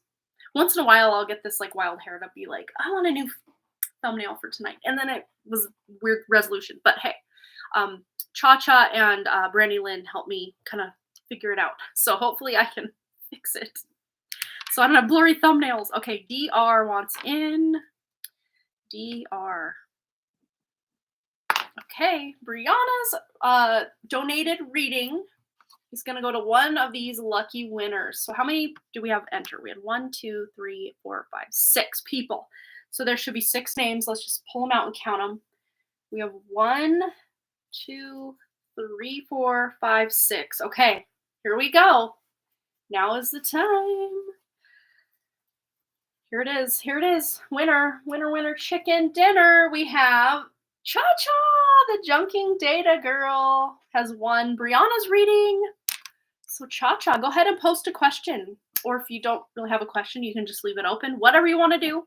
But you will have one. You have one tonight. I'm actually going to hold these names for when we do our other drawings so that because these would just go in the trash because they're not part of our perpetual drawing. But for those of you that want to enter when the time comes that are here, I'll just put your name that we used for this drawing into this drawing, but not until then. Very soon, very soon. Stand by. We're going to do Cha-Cha's reading that she just won by way of Brianna. Thank you so much for that, Brianna. That was so sweet. Oh, and I saw Amber said something here. Remember the trickster energy that the glass shatter sound. I found more of that energy with the glass piece element. I cleared it too, but it cost me a lot of issues. Oh no. Well, hopefully that yucky residual residue stuff and energy is just gone soon. Oh, I hope so. No fun. Oh no, you're fine, Brianna. You're good. Hi, Rosie. Welcome. Welcome. All right. Yes, open is good. Okay, let's do it. So those of you that are just joining us, like Rosie, we are going to be doing, of course, we are all caught up with our donation list. So anyone else that wants to donate, we can just jump right into your reading after we do Cha-Cha's reading here, the Junking Data Girl. And we still have our regular giveaway to do and our perpetual drawing. So don't go anywhere. Don't go anywhere. Lots more fun stuff. Okay, so let's get some cards in here. This is a full read. This is a full read Brianna paid for. And Cha-Cha won the reading. So let's tune in for Cha-Cha. Let's leave this open. What does she need to know? Tuning into Cha-Cha's energy, what does she need to know? Ooh, so this to me, again, feels like that energy that is just stuck, stagnant, just ready to release things. Oh, and I love this. I actually really love this. So you're about to come over the hump. That's what I hear with this. But both of these are like, it can't get any worse energy. Like you're at the lowest you're going to get for now. You know, life can always get crazier and harder and worse, obviously. But as far as the energy you've been in recently, Cha-Cha, it's not going to get any worse. So it's going to start to get better. And yes, this almost feels just like an addition or just a like an extended reading of what we got for your other reading earlier. But with the Five of Cups also coming out with this kind of yuck, just let's close it out, let's be done with that type of energy. It's almost always when we get the Five of Cups up to the person the reading is for to be the one to decide to, you know, we a lot of times we'll call this like crying over spilled milk energy. Because normally there's three cups that are spilled and two that are still upright. But usually the person is hyper focused on the three cups that have spilled. Woe is me. I'm a victim. My cups are spilled. What am I ever going to do? And they don't realize there's still two beautiful upright cups right there. And what I see with this energy here is you just being able to, again, getting in that flow of energy of finally being able to move forward after this endings and just being stuck, stagnant, stuck, sticky energy, being able to move forward. But a lot of times it's like that inertia of, you know, a body in motion stays in motion and an object at rest stays at rest. So it's almost like you have to like pull up your bootstraps or your big girl panties and just get started on whatever it is you're wanting to start on. Even if you're not like feeling in the mood to, you know, if you're wanting, say for instance, to shift a bad habit or to do some physical cleaning up of your desk or whatever it is. Sometimes it's just about jumping in and getting started. And a lot of times that momentum that we're gaining by, and here's a hot tip that I instill in any room, any surface in my house is I clear the trash first, the obvious trash. Oh, there's a dead fly on my, you know, desk. Let me throw that out first. Oh, there's a tissue. Throw that out. Oh, there's that, you know, cup from McDonald's the other day. Let me throw that out. Okay, wow, I'm already starting to see the surface here. And then from there, moving into the things that you know you want and you're going to keep them, but they don't go on the desk or the table or whatever it is. You take those items and instead of just putting them in a pile to deal with later, you take, oh, well, here's my scissors. These go in the kitchen. Go put them in the kitchen. Yes, it feels like you're going across the house to do this, but like it's done. Then it's done. Oh, next thing. Oh, well, there's fingernail polish here. This goes in my bathroom drawer. Okay, let's go put that away. Wow, I'm now seeing the light here. Oh, I don't need that paper. That was garbage that I missed earlier. Let me throw that away. Wow. And now I have all these pens. Okay, I know they go in this cup right here. Oh, these cards I can put back, whatever. You get it. You get it. So it's just about getting down to it. And then if there are obvious things, either energetically or literally, that you're like, I don't know even if I want this anymore, or what am I even doing with this? It's okay to get rid of it, or to gift it to someone else, or give it away, whatever it is. And really what this feels like is you just getting started with whatever it is. If this is clearing a bad habit, it's just about when you're feeling that resistance to, well, let's just take, I don't know, eating sugar. Like, that's a bad habit for pretty much all of us on this planet at this point. Instead of going for that dessert or whatever it is, maybe instead of at first, you don't just outright deny yourself cold turkey, but you maybe take half of what you would have taken on just a normal day. And then you just start scaling it back. That's a way to start moving in the direction you want without completely cutting off something cold turkey and then just caving 2 weeks later because you just can't take it anymore. It's like weaning yourself off of it. So what else? What else does Cha-Cha need to know? Yeah, there's a definite moving of this just stuck, stale, inert energy. You're going to be able to start moving forward on something. And we really did tune into that in your other reading as well. So this is really, again, an extended reading of that other one. Yeah. Ooh, yeah. And again, it's going to take patience and specifically clarity. So again, if you're unsure of what direction you're even going, to be able to start, getting rid of that inertia and to start getting momentum going, it's going to start with that clarity that we were starting to tune into at the end of your other reading. I love that this is just such an extension. But again, patience, nurture yourself, nurture your environment, nurture, set yourself up for success. If this is overcoming a bad habit, again, don't just go it all cold turkey and try to do something. Or if you're trying to, start a workout routine or something, you don't have to hit it hard day one. Maybe just taking a walk around your neighborhood can be day one's exercise. And then the next day, maybe you're going a little farther. Maybe the next day you're going a little farther. Whatever feels good to you. But just getting started, getting the clarity to even know what direction you're going would be step one. But then Seven of Pentacles is about taking it day by day. And there are just going to be some days that you're like, I know I've built up all this momentum, but like today I just need a rest. Honor that. That's okay, because we can't just be constantly going either. So it really is about finding the balance and really tuning in when you're feeling resistance to moving forward in a direction. Say, am I, really tune into your psyche or yourself and say, am I feeling this resistance because I just don't want to do it? Or am I feeling resistance because I genuinely need a break today? And yeah, sometimes that line is hard to find. Anything else for Cha-Cha? Yeah, the hangman energy of feeling stuck. And again, this is about the perspective shift, but the fact, Cha-Cha, that the clarity card, confusion be gone, confusion be gone, stuckness, stagnancy, inertia be gone. This is about clarity. And then when you get the clarity, it's about moving forward. And a lot of times, the illusion, being able to see clearly, the moon can sometimes deal with illusion or, just not having all the information. So as you're getting clarity, you're gaining wisdom to see through any veils of illusion here.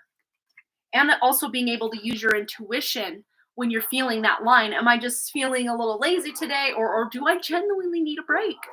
And this is about being able to use your discernment to know which is which from day to day, week to week, minute to minute sometimes. I love these cards. They're cute. They're the Affirmators Tarot. They're very fun. And then, yay, go team. We got go team on the back. I always call the Three of Pentacles like the working together collaboration card, but in this deck, it's like, go team. It's like high five.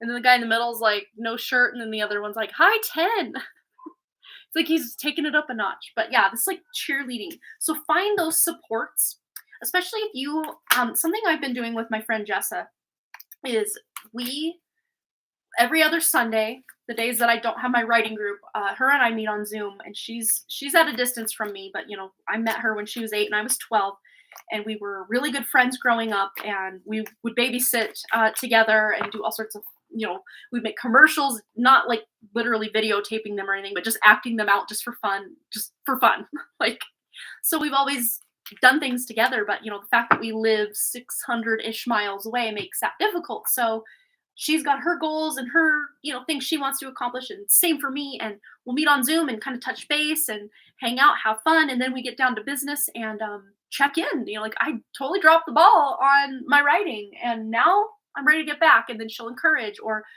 offer advice, or at the very least support, and then I'll do the same for her. And then we'll text each other throughout the week here and there when we have an update, or, oh, I'm really dropping the ball and need some motivation today, and we're each other's cheerleader. And it feels like, I'm like, why didn't I think to do this sooner? Because I could have been really kicking some butt and taking names with things I want to get done, like clearing out this one cabinet in my kitchen the other day. I just got this like gumption to like clean something, and I'm like, this is gonna be it, because this is just driving me nuts. And I just texted her like in the middle of it, like, this is what I'm doing right now. And she's like, yeah, you got this. And it just was what I needed. So that's what I feel is, if you need like a support partner or an accountability friend or partner, find somebody who you can help each other by holding each other accountable in a supportive way. Yeah. Very cool, Cha-Cha. But yeah, things are definitely starting to move forward. But a lot of that is going to be because you're deciding to make steps or getting that clarity that you need to even know what direction to move. Because a lot of times when we don't know what to do, we just kind of stay stuck. And a lot of times just not doing anything is also a decision or a choice or a direction that we're going, whatever it is. All right. So double check. I'm going to take a drink of water. I've been talking a minute now. Pretty sure we're still caught up. Yes. Okay. So now, my friends, we are going to be doing our official giveaway. So if you want to win an 11/11 value reading, now is the time to tell me, what tarot card am I going to pull out of this deck? So if you're new to tarot or you don't really know all the tarot cards, you can just try to use your intuition. If you know some of the tarot cards, you can just start shouting them out right now. Or use your intuition, really tune in. I'm going to pull one of these out, and if we're just not getting it, I will narrow it down and someone will get it. All right. I like it. Okay, so go ahead. Everybody who's here that wants to win a reading, go ahead and just, what tarot card am I holding in my hand? Which one do you think it is? I think it's so funny how most live streams, not all, but most live streams, people start out with the major arcana. But that is probably the most notable of tarot, right? Is the major arcana. Yes, I love it. All right, so I'll just narrow it down and say it's not a major arcana. So it would be a wand, a cup, a pentacle, what's the other one? A sword. There we go. Of something. Ace through 10. We'll narrow it down. So it's not a court card, meaning a page, knight, queen, king. It's not one of those. So it's a number, ace through 10, of one of those suits that I just told you. Wands, pentacles, cups, and swords. And the fact that it took me so long to think swords, you probably know it's not a sword either. Process of elimination. All right. We're getting there. We're getting there. Someone guessed right below what this one is. Right below it. Okay, so I need both the number and the suit to win. The number and the suit to win. We're narrowing it down. It is a pentacle card from ace to 10 of pentacles. Now it's a mad dash. Go ahead and get it. Go get it. Which is it? Which is it? It's a pentacle. Ace through 10 of pentacles. Some card in there. Brittany Lynn's taking time to laugh real quick. I love it. Everybody's going. At this point, I think it's the only one no one's gotten. No one's guessed. Unless they have, and I'm just sitting here twiddling my thumbs. There it is. Rosie, 6 of Pentacles. If someone guessed that or used their intuition to decide that before Rosie, let me know. She was the first one I saw. 6 of Coins, 6 of Pentacles. Sorry, I'll show you so you know what I'm talking about here. Six of Pentacles. So if you guessed it before that, I will also give it to Rosie. If someone guessed it before that, I'll give it to them too, because they officially did win, if they did. But I don't think I saw it. I don't think I saw it before. I'm double checking though. I don't think I did. Good guesses, you guys. Nice. Okay. All right. So we have a winner. Nope. Okay. So go ahead and post your question, Rosie. We're going to get right into it for you. And of course, sorry, the lighting is rose-colored glasses tonight. When I hold the card up, it all turns rose. And Rosie, it's your question, and everything is rosy right now. I love it. It doesn't normally do this, so I don't know why it's doing it tonight, but there we go. So, of course, the Six of Pentacles will be part of your reading because that's the card you used to get your reading. So it obviously matters. So if you don't have a specific question in mind, you want to give it to Amber. That's so sweet. I love it. Well, then let's give it to Amber. Let's give it to Amber. Amber, go ahead and post your question. Rosie, you're so kind to give your question to Amber. Amber 9 in. Because I better clarify, because there were two Ambers here earlier. I don't want to think the wrong Amber one. All right, Amber 9 in. Aw, so sweet. Rosie, you're so kind. And Brianna gave away a full read that she paid for on Friday earlier. That was so sweet as well. You guys are just the sweetest. I love the love you have for each other. So beautiful. She's got to go to bed, you guys. So she's going to give it to Amber. That's so sweet. All right. Much love to you, Rosie. Get a really beautiful, peaceful sleep. All right. So Amber, go ahead and post a question. We're going to get right into it for you. Oh, and of course, while she's posting her question, Rosie, I'm going to enter you into our perpetual drawing. And if you got to go, that's fine. I'll timestamp it for you. And I'm also going to include Brianna because she also donated, and she probably left by now, but that's okay.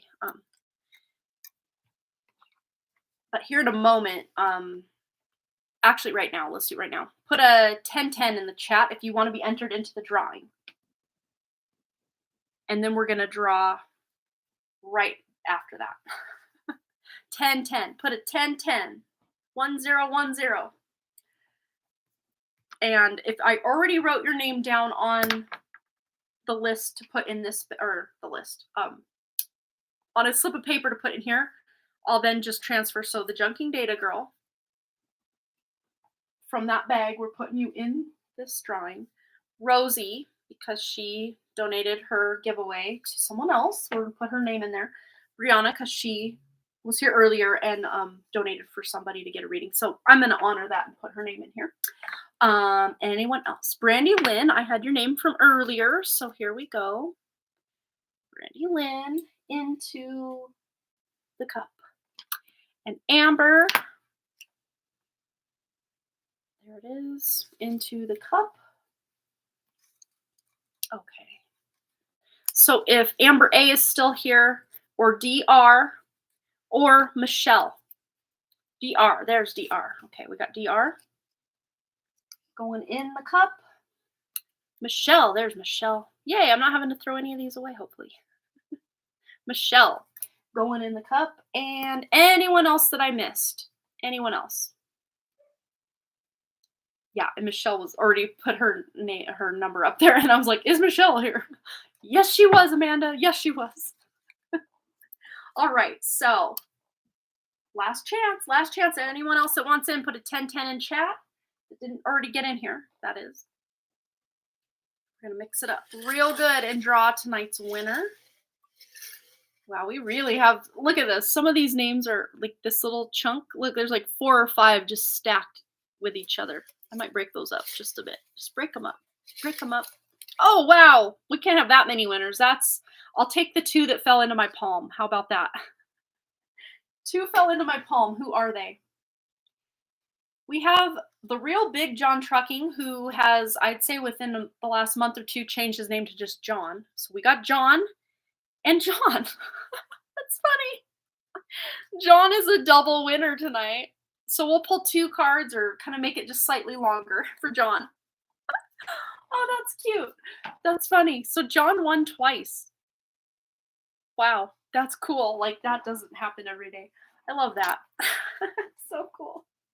Okay, so we have our double kind of giveaway reading or drawing reading for John after we do Amber. So she feels in turmoil. She feels a lot is going on, a lot of entity visits. Then this flu. Then I got my first speeding ticket, though I swear I was not speeding on purpose. I was just trying to save. Yeah, what organic spirit? Okay, so I know this isn't the tarot deck, but I picked it up and I shuffled it. So we're gonna start with the story cards. What does Amber need to know about this just yuck energy? What is going on? Ooh, we have Queen. So this really is, sovereignty. Sovereignty, feeling in control of your own life, not feeling like a victim or like all these outside forces can take you down. But that being said, when all we're taking hits from all directions, it can feel like that. It can feel like everything is out to get us. So this really is about coming back to yourself and embodying your own power and realizing not just your power as a human, but your power as a spiritual being having a human experience to bring this balance. It's on the back of the deck here. And that's where we started with this reading that Rosie won and then passed off to you. So this really is about, again, with the rosy color here, everything's turning to like rose colored glasses. So seeing things a different way or from a different perspective, bringing balance in when things feel really rough. This is about, and I know this is hard to do when things are feeling rough, but to try to shift the focus to something that does feel good. Even if that's something as simple as cooking your favorite meal or, having a nice soak in a salt bath or I don't know, something that feels like a treat or just like a slight pick me up. Start there.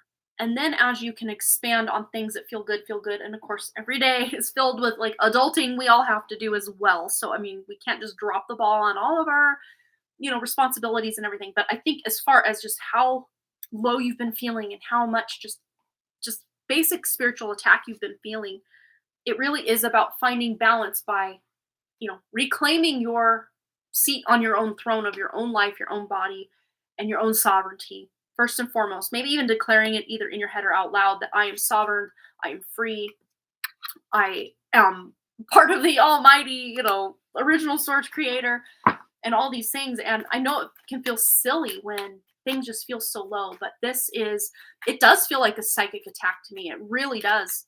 And it wasn't sent to you by any person that's like incarnated. This is just those spiritual warriors out there that are doing the work and trying to be the better versions of themselves are constantly under attack.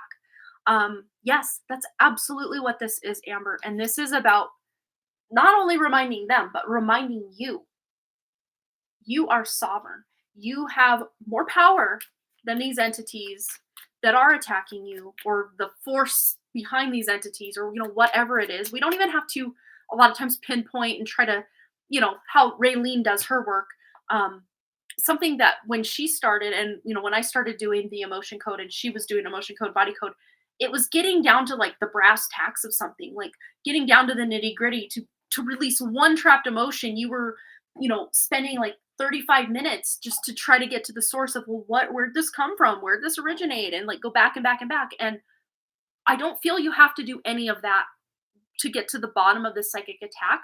This is literally just claiming your sovereignty over your own energy field and almost acting what I saw.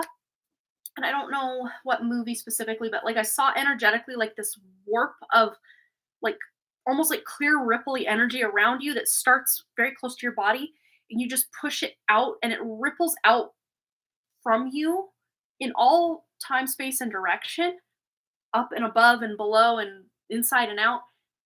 Anything that's in your field that does not belong there, I don't know what it would be called, but I know I've seen like not maybe specifically superhero movies, but like a movie where a person or a character, usually some fanciful kind of elements in the movie. It's not just like a normal mundane movie, where the person will like project their energy or something. I don't. might have been Twilight. I don't remember. Yeah, like not Twilight specifically, but like in the Twilight movie series, Breaking Dawn, the very last Breaking Dawn Part 2 movie where Bella learns she's a shield and she like, oh, I got chills. I got chills. That's exactly what this is. Not so much that you're shielding, but that you're using that energy of your own sovereignty to push this stuff out of your field. That's what I see. Yes, that's exactly what I see. So what does she need to know about this energy, specifically pushing this energy out? And it's almost like you're creating, like, as Raylene calls it, bioshield, or whatever it looks like, or what you call it. Yeah, 3 of Cups. So this is about being able to now celebrate the fact that you've reclaimed your own space, not just in the physical, but also I see a lot of like attack in your dream state. So I'd say it'd be very important for you at this time, Amber, to, not only in your physical reality, but your dream state as well. So this is about you claiming, safety and sovereignty over your spirit as you sleep, or your physical body as you sleep. And, one thing I do before I go to bed, I say I connect to my true spirit as I sleep. My true spirit is in control and in protection of my body, my mind, my spirit, all the things. And usually I've kind of written all that out, not maybe literally, but like in my head. And then I kind of just come up with a code word or like a code phrase or a sentence that I say that will cover all of my intention, so that every night before bed, I'm not going through like a 4-page intention to protect myself and my energy. You know what I'm saying? It can get daunting and it can feel like a lot of work when one word or one sentence will do and cover all that territory for ourselves. I did that last night. I used the energy of True Source Creator to channel through me as a huge column of light, 360 degree. Can you believe my crystals are missing suddenly? Oh my gosh. They'll come back though. I just heard it. They'll come back. They'll calm back. They will come back. So I don't know. I want to see what's literally happened to these crystals. Why are these crystals missing suddenly? Is this a timeline thing? The moon. Ooh. It's interesting because we're currently in the dark moon. Tomorrow's the new moon. So the moon is nowhere to be found. It is not quite conjunct with the sun. That'll be tomorrow, but like it's the darkest. You won't see it. So they call this the dark moon. And this is a good time, like Amber, tonight before bed would be a good time to just dispel any darkness, any negative interference in your field. Even saying words like I rebuke you, I banish you, be gone, whatever resonates for you to get this. And again, with your visualization abilities, which you have very great visualization abilities. Remind me, in Vedic astrology, you're a Virgo ascendant, right? So that would put this new moon, this would put this new moon in your house, in your 4th house, meaning your home. Your home. So this new moon is occurring in Sagittarius for Vedic astrology, in the nakshatra of Purva Ashada. And now I'm getting this download that I need to look into everything that Purva Ashada stands for. Maybe not everything, but enough to tell you. And if you have any planets in Purva Ashada nakshatra or Sagittarius, that's going to be important. I know for sure this new moon tomorrow is happening on my Brigu Bindu, my destiny point. Well, not on it, but like exactly opposite it. So just for my own, for you guys. So my Gemini moon and North Node are conjunct in my 9th house. And my, of course, K2 South Node is directly opposite in Sagittarius at 22.08 degrees or whatever. And that's okay if you don't know. But this new moon is happening on, making things better. Yeah. I know it's the 22nd nakshatra, or sorry, 20th nakshatra. 22nd is Capricorn. The first one of Capricorn is Shravana. I wanted to say Daneshta, but no, it's Shravana. So Purva Ashada. So I'll just read what this says. I'm just being called to talk about Purva Ashada and this specifically for you. But if anyone else wants to hear where this new moon is happening, of course, this still applies to you as well, anyone else watching. So the 20th nakshatra Purvashada resides entirely within the constellation of Sagittarius, consists of two stars, Cos Borealis and Cos Australis, if I'm saying that right, which form the archer's bow. Yes. And I think that's cool because it is in the sign of Sagittarius, which is the archer's bow, right? Yeah. So this is, so the ruling planet is Venus of this nakshatra. Of course, Jupiter rules over Sagittarius. Yeah, so Jupiter rules the sign of Sagittarius. Oh, I said that and now I just read it, which is connected to the elephant-headed god Ganesha. So Purvashada means the undefeated, the unsubdued. Ooh, this is why, Miss Sovereignty, undefeated and unsubdued. These entities, this spiritual attack will not subdue you. It can feel like it does, and it has, and it is, but it cannot. It is called the invincible star. Its natives are very proud people with the ability to influence and empathize with the masses. Purvashada usually brings fame, wealth, fertility, and much wisdom. And I'm really honing in for you specifically, Amber, about the wisdom portion of this. Utilizing your own wisdom. Because, we all have this Purvashada energy somewhere in our chart. So it's part of all of us somewhere in our chart. And for you, Amber, specifically, it's in your 4th house, which is your home, your physical home. Your comforts, the comforts of your home. And it also represents your mother. The 4th house is the house of mother. So maybe even calling on her help, and she would absolutely be there to help. Raylene was sharing a lot of light pouring in that is responsible for the sickness. Just wondering, yeah, I would assume that has something to do with it, because when we have all this higher light come in, the places in our body that have toxins and entities attached and trapped emotions and stuff, it like shakes some of this up. So we can't give these dastardly entities all the credit for how crappy you're feeling right now. Yes, it's partly because they're spiritually attacking you, but also this higher light coming in is also kind of drudging up the murkiness from the bottom or the depths of your, energy field to bring this stuff up to release. So as you cough, as you sneeze, as you, whatever flu-like symptoms that you do have, as you're sleeping, just envision that the toxicities, the entities, the energies that are not serving you are leaving. They are exiting the building. Yeah. So let's see. Anything else?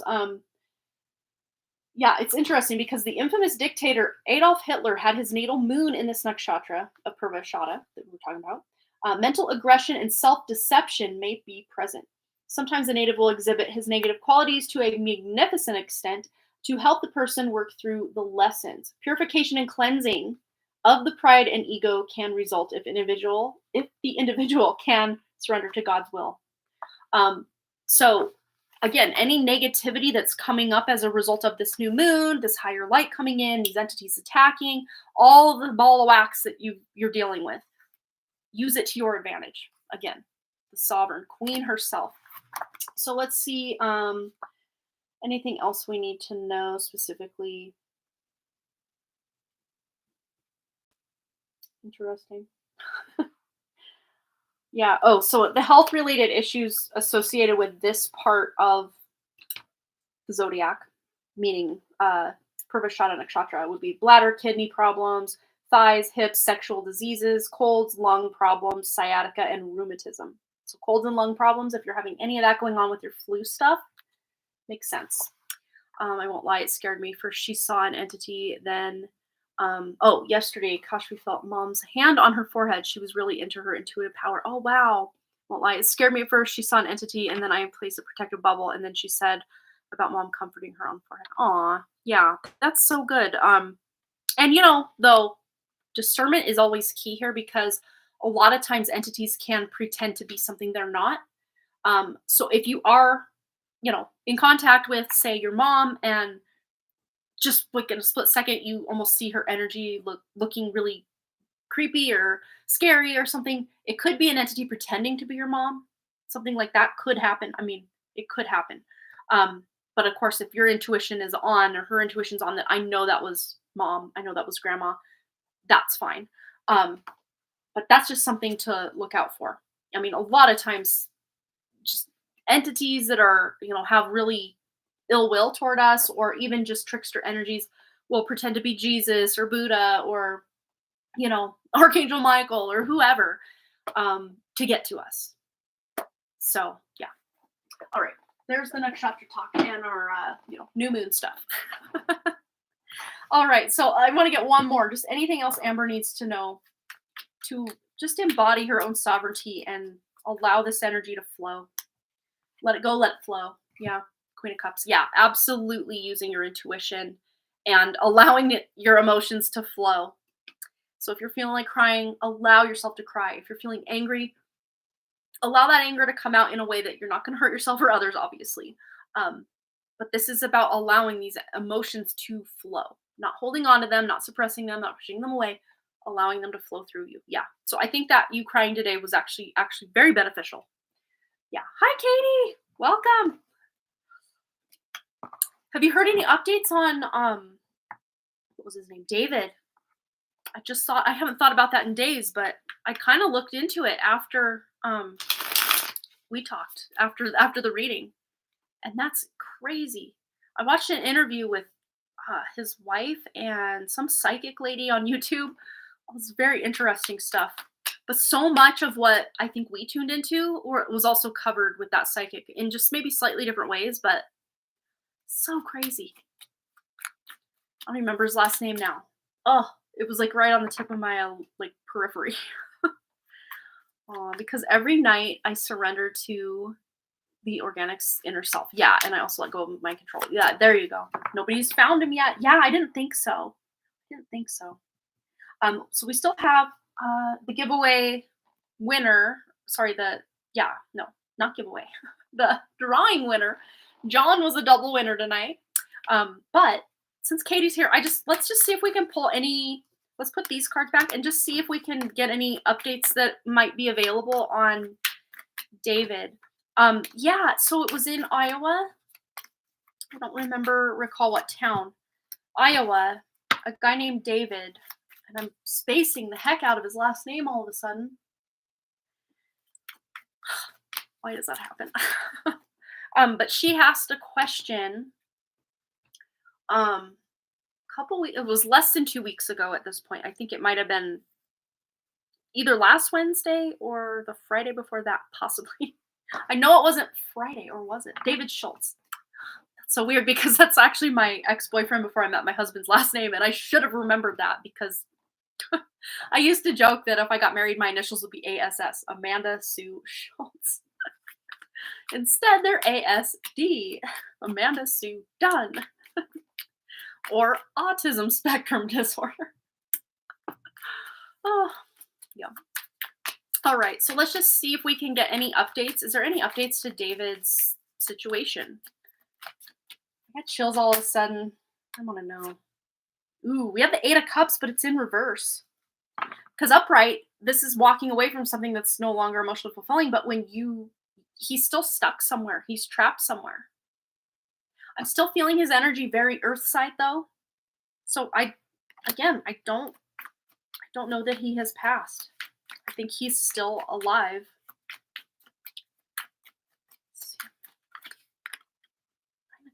Oh. Very interesting. So we have the mother.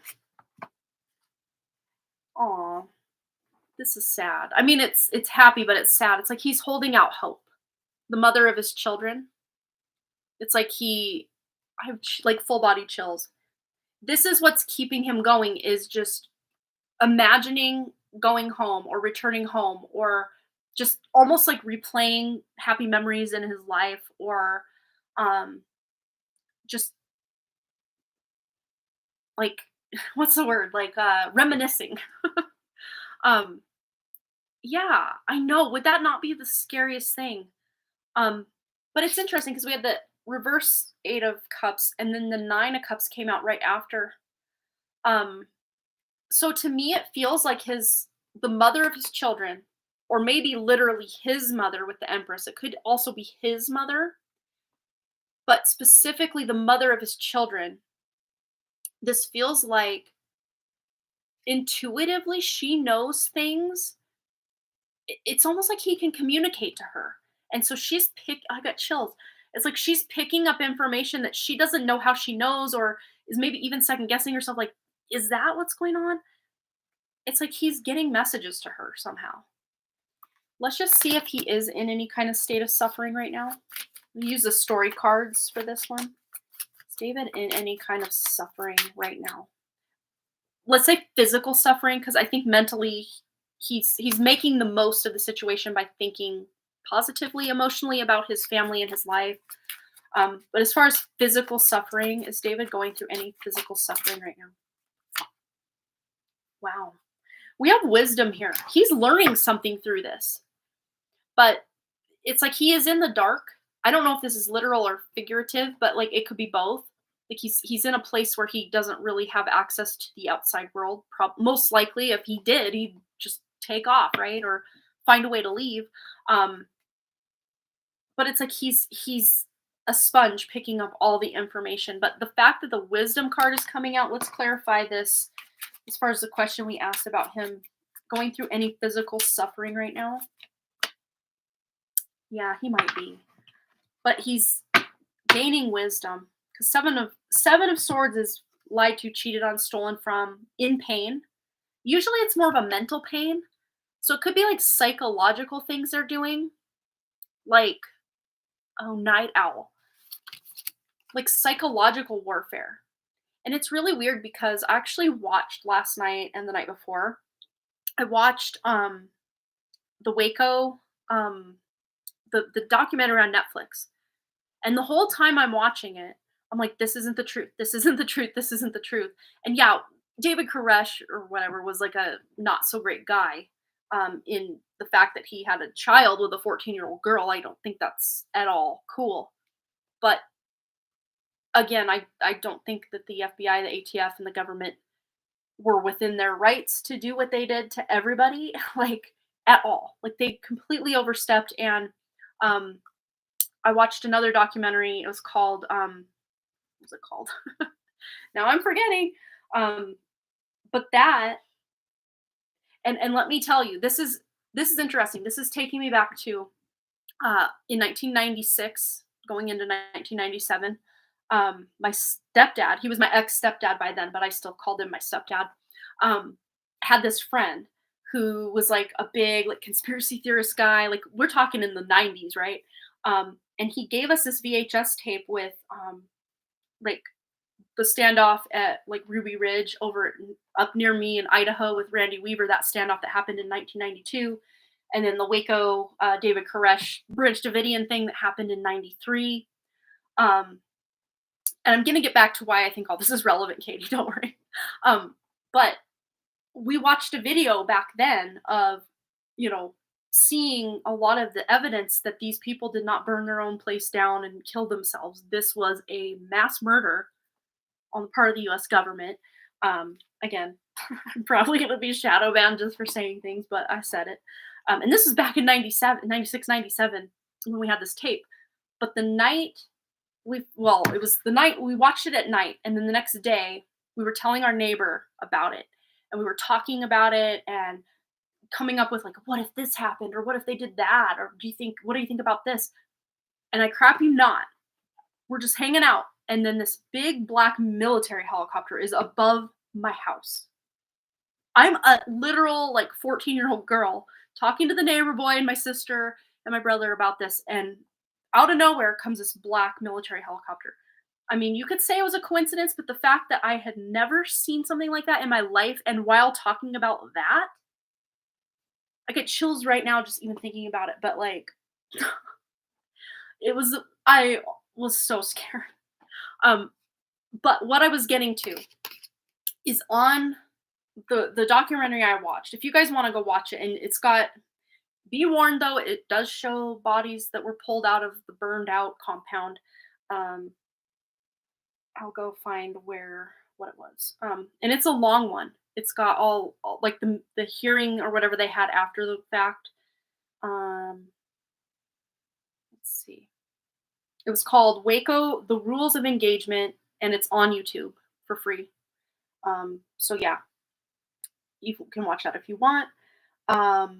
It goes in contrast to what the Netflix documentary, even though they do have people who were part of the Branch Davidians interviewed on there, they almost make them look like weirdos. I mean, yeah, they probably were different because they have, you know, radical beliefs in some ways, but yeah, what I'm getting to is the fact that they showed how they on both the Netflix documentary and this one I watched on YouTube, how they like did psychological warfare for days and days and days on end. They would play like on 24-hour loop. They played Nancy Sinatra, "These Boots Are Made for Walking" over and over and over at like top volume outside their walls. And then they were playing like dolphins, you know, that sounds that dolphins make, and like rabbits being slaughtered, and just like really loud screechy sounds for days on end. It's like psychological warfare. And there weren't just this guy in there that's, you know, they're calling a cult leader. There were all these people, that women and children, and like just what? Like, and that's why this to me feels like psychological warfare. Like maybe like they're making it so David can't sleep, or his sleep is interrupted over and over and over. But it to me feels like they're trying to get information out of him, but he doesn't know what they're trying to get him to say because he doesn't know it. Like the thing they're trying to get out of him, he doesn't know. What else do we need to know about David before we? I just wanted to tune into this real quick. Fierce. But I want to know about David. It says he's fierce. Very interesting. One more tarot card on David's energy right now. The sun in reverse. But hey, even the sun in reverse, it doesn't dull the light. I mean, it can, because, you know, usually like you consider the sun is not out. It's still out, but yes, it's maybe being obscured. So the light is still there, but it's just dulled or obscured in some way. But there's a way to turn that frown upside down. Let me just see if there's any way he's going to return home within, say, the next 3 calendar months.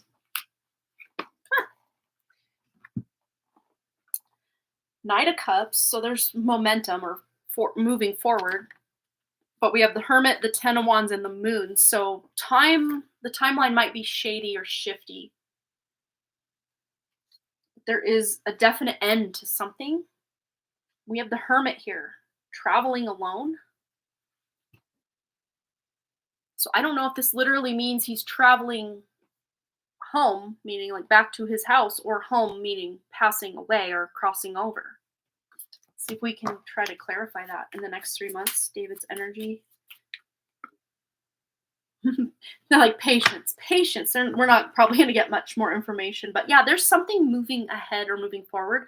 Whether we as, you know, the collective ever learn about him being able to move on or move forward from this current situation he's in, or what, I guess would remain to be seen. But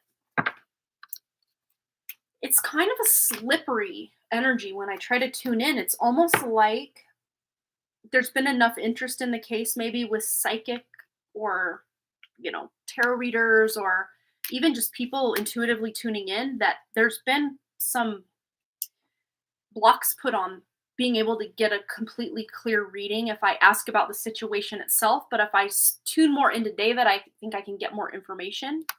But the situation itself is like obscured or kind of shrouded in mystery in some way that I can't quite penetrate into the energy. It's hard to put into words. That's the closest I'm going to get, probably. I know. I really hope he makes it back to his life and his wife and his kids. And because one thing was clear, he did not leave because he wanted to leave. He left.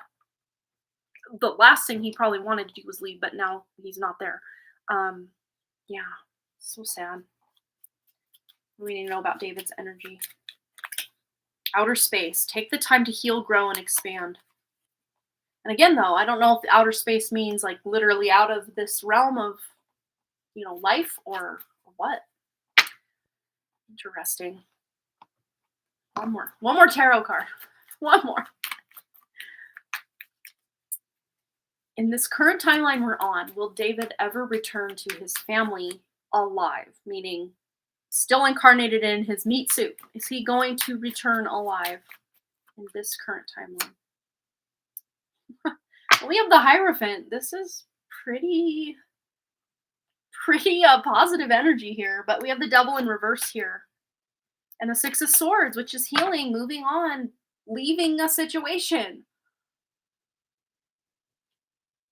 It just, in my like logical brain, I'm like, but how? But how can he escape this? But then the other part of my mind is like, well, how did Elizabeth Smart, or was that her name?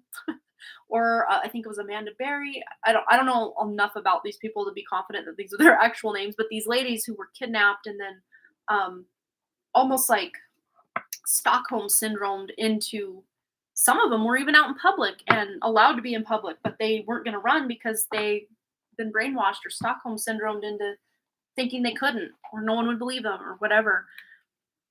And that's kind of a similar vibe I'm getting here, is they're trying to break him or brainwash him into something, but it's just not quite landing.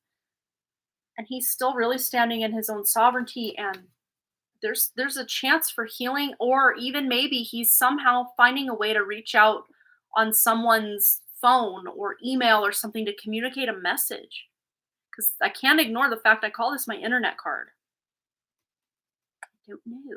I guess time will tell, huh? But I think within 3 months, whatever this is referring to will play out.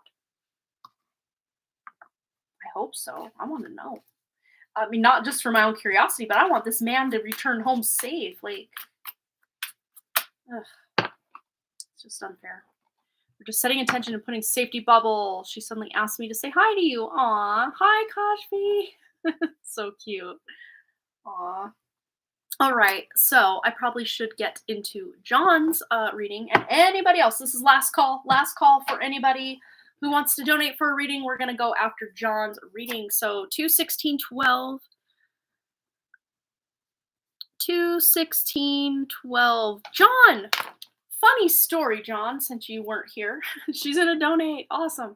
All right, so funny story, John. While you were doing whatever it is you were doing on Wednesday night, tonight, the night I'm live right now, but you're watching later,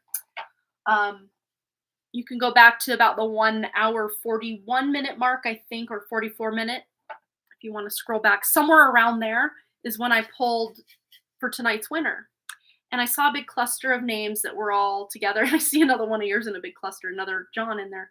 And I just kind of like broke them up and kind of pulled them apart, and a whole bunch of names fell out onto my little table, and 2 names fell kind of together in my palm.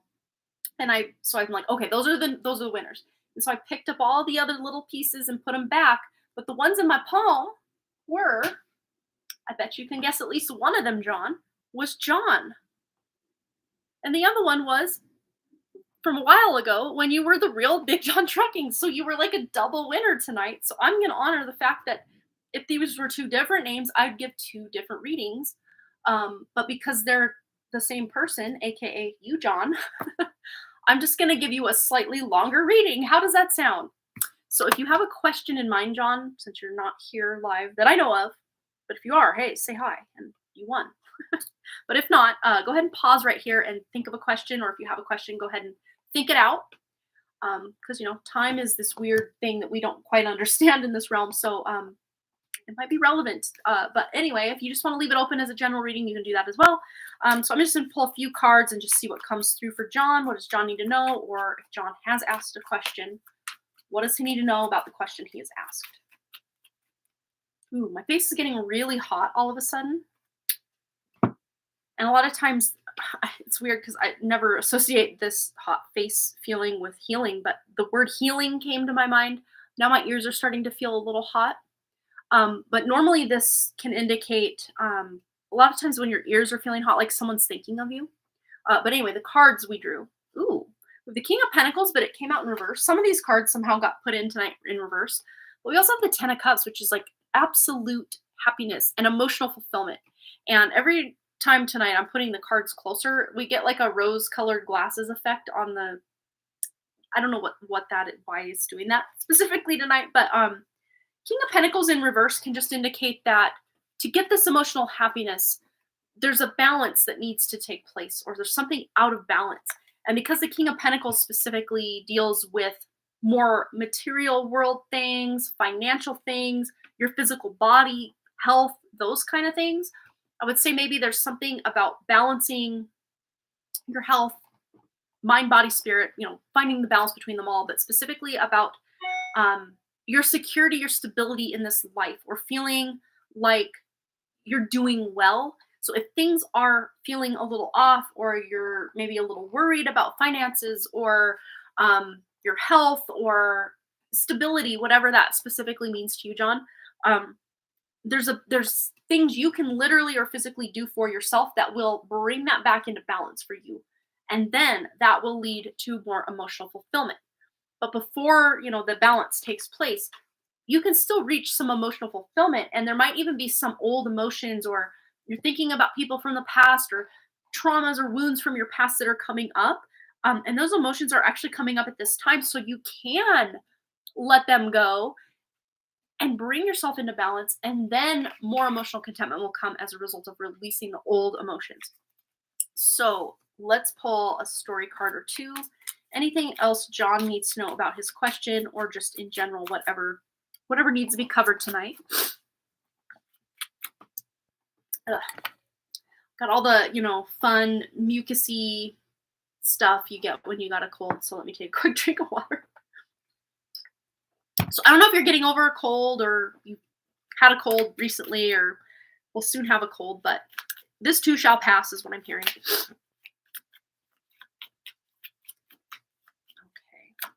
And we have yes. So if you ask like a yes or no type question, you have a yes.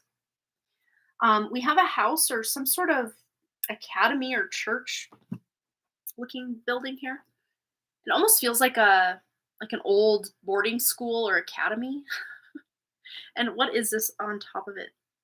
I don't know specifically what this is, but it almost reminds me of like a fly, like an insect, a fly. I don't know. What does he need to know about this? Yes.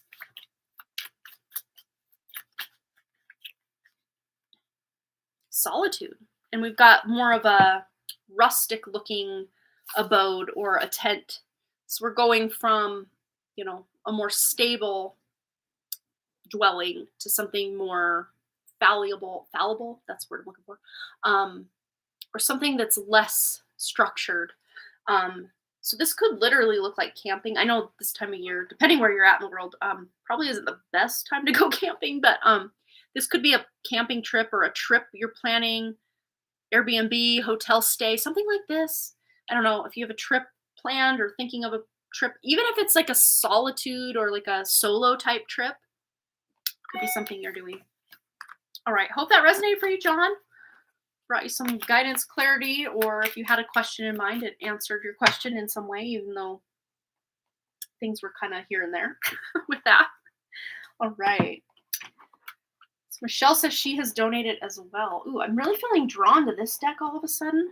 Let's see which one of Katie and Michelle donated first. It's a race to see who donated first. Which one's donation hit my inbox first? Looks like Katie's donation hit my inbox first, and then Michelle for a 1-card pull after that. So Katie's got her question here, and Michelle, you can just drop your question into the chat and we'll get into it right after Katie's, but she donated for a full read, so it might be just a minute or two. So Katie would like a general message from my true inner self. Thank you. Yes, let's tune in. And we're going to start with this deck. I always forget the name. I think it's like Soul's Journey. No, that's wrong.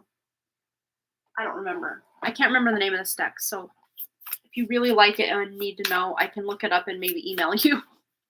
Otherwise, I can't remember off the top of my head, and I don't know where I put the box. So tuning in for Katie. I'm going to reread your question so I have it at the top of my awareness. General message from my true inner self for Katie, from Katie's true inner self. And we have here, the unknown is your friend. Learn to embrace what's next. And the number 24 might be relevant, and we are in 2024. And the number 2 plus 4 adds up to 6, which is about balance. The unknown is your friend. And this is like dark, like the darkness. Not like dark evil, but like dark, like light versus day versus night, light versus dark. Got the full moon here. So this to me feels like between now and the full moon, which tomorrow's the new moon. So 2 weeks from tomorrow, between then and then, you're kind of stepping into the unknown, kind of like, ooh, now my left ear's ringing. High pitch, high pitch. And this feels like full energy in the tarot, like stepping into something new and unknown. So let's see what Katie needs to know about this unknown. And it says the unknown is your friend. So there may even be someone new you're meeting that will become a friend to you. Let's see. What does Katie need to know about this, or anything else she needs to know on top of what we've already uncovered? Yeah, 3 of Wands. So being able to move forward on plans. So because you've got this unknown as your friend, maybe you have not yet made these plans, but once you do, then you will be able to follow through. It feels like a surprise or something exciting. So I don't know if someone in your family or your friend group, or, you know, someone close to you, it feels like, might be surprising you with something.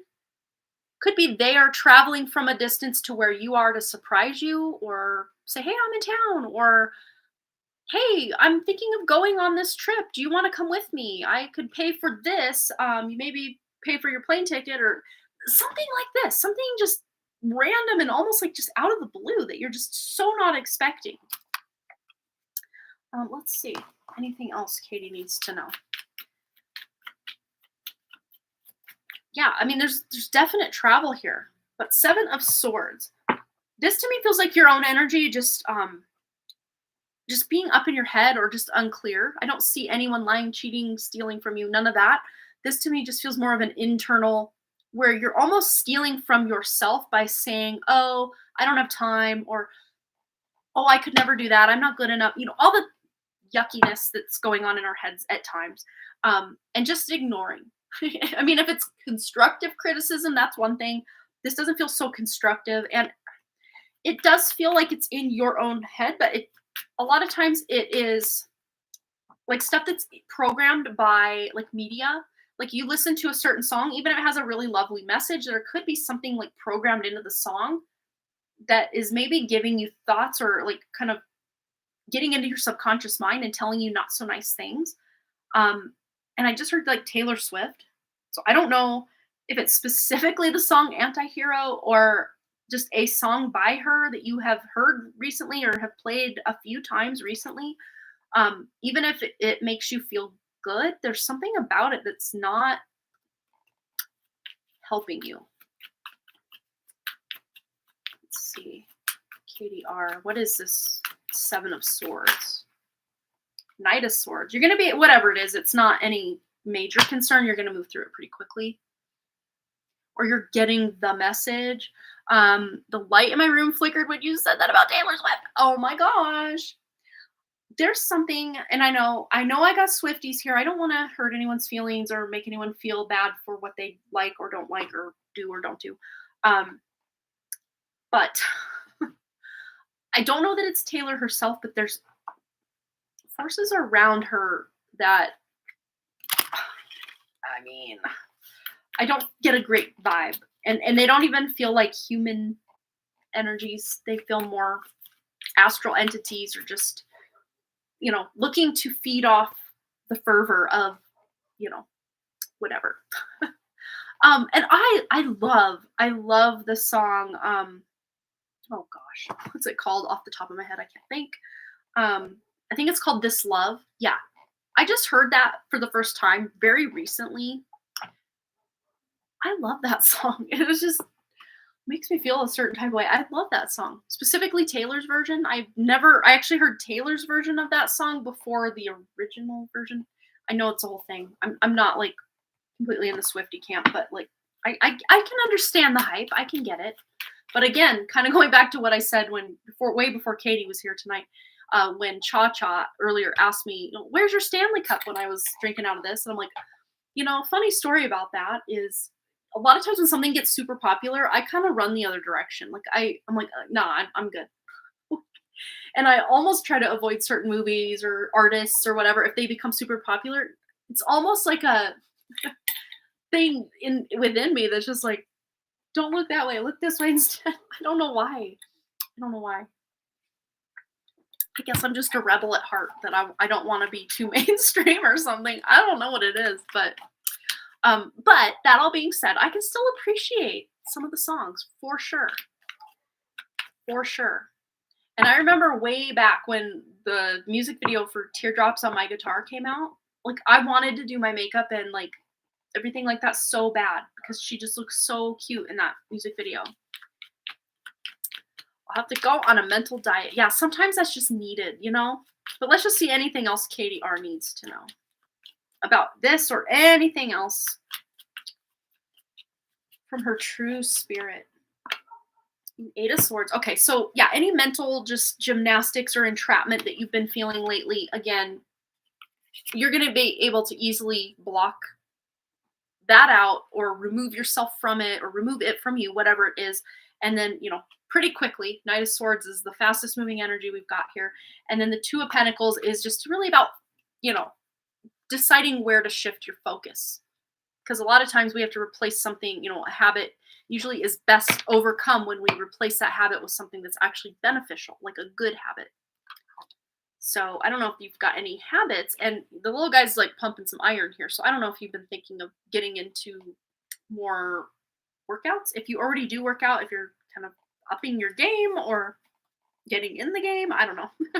But specifically with like strength training, like to build muscle rather than like burn fat. Like, I don't know. I don't know if that's even something you're doing. But it came out. So there it is. All right. I want to get one story card before we close out for Katie, and then we'll get into Michelle's question. And Michelle, you can go ahead and post your question. We're going to get right into it for you in about a minute or two. Anything else Katie needs to know? This is so spot on. I literally just getting ready to start working out again. Okay, boom, you're on it. So clear that mental chatter of, oh, it's going to be hard, or, oh, this sucks, or where do I even, you know, anything specifically around you being able to get in the habit of working out again. Anything that's not constructive criticism, just bitch slap that out of the way. It does not need to be in your field because you got this. You got this. Anything else for Katie? Boom. Faith. Have faith in yourself. And very interesting how, did I just put that away? I probably did. We had the Eight of Swords with the Seven of Swords and the Knight of Swords earlier. And what do we have here? 1, 2, 3, 4, 5, 6, 7, 8. It's like another Eight of Swords. Look at that. The blindfold's on. The 8 swords are there, or whatever those things are. I don't even know what those are. They look like swords that are like buried into the background. I don't know. So they almost look more like knives or almost like syringes even. I don't know. But it's very Eight of Swords energy in this card as well. But I love the message we got at the top. Faith. That will overcome you feeling stuck or victimized or anything like that. And then we also have nurture. Oh, I love that. And the person's holding a child's hand. So this could be you literally nurturing your own inner child, or you do have a child. So nurturing your child, spending time with your child. Maybe even if you are working out at home and your kid is home, doing it together. That's fun. You know, oh, I'm working out. Do you want to work out with me? Okay, cool. You know, it might be something fun for both of you to do. Yeah, very cool. Fun. Bitch, slap it out of the way. All right, Katie, you're most welcome. Thanks again for hanging out. I'm glad you came because I didn't think, like, it'd been probably at least 5 to 7 days since I've even thought about David at all. And you coming in here reminded me, and then I'm like, ooh, let me do a reading. Yeah. So I'm glad you came in, and then I'm glad you got a message as well. So there we go. All right. So Michelle has her question out, and I think we're gonna stay with the trend of using this oracle card to start for your question. So one card read for Michelle. Will February be a better month for me? It has been such a heavy time for me, and I'm not really seeing any tangible change I feel like I'm trying, but the energy hasn't shifted for me yet. Yes. And so many people are like in the same boat. Like, it's like collectively, so many people are feeling this, like they're on the verge or they're on the precipice of like things getting better, things looking up, being able to move forward on things that have been very stuck, stagnant, and inert. And yes, it will happen because we're waiting for Uranus to go direct. And I want to say it's sometime well, it's definitely this month. I want to say it's either the 20th, 21st, or 24th of January, somewhere in there. Uranus will go direct, and of course, it'll take some time to start getting that momentum. But between then and some date in April, we will have all of the planets direct, no retrogrades. No retrogrades. It happens from time to time, but it's usually rare. Usually we have something retrograde somewhere. But when we get those pockets as a collective of time where everything's direct, we can see great leaps. Great, like, it's like right now we're being pulled. So many of us feel like we're being just pulled down, down, down, down, down. But really, are we maybe not just being pulled back? Like we're about ready to be, the arrow being knocked, ready to shoot forward. And if we didn't go back so far, or feel so entrapped in whatever it is that's going on, we'd have just, if you just put the bow or the arrow right on the bow and you just release it, it's just going to fall to the ground. You got to give it some pull, right? And that's what I'm getting for you. And it's funny we're getting the bow and arrow analogy because tomorrow's new moon it's happening in Purva Ashada Nakshatra, which it's, the bow that's in Sagittarius, at least for Vedic astrology. I want to say it's going to be in Capricorn for Western lovers out there.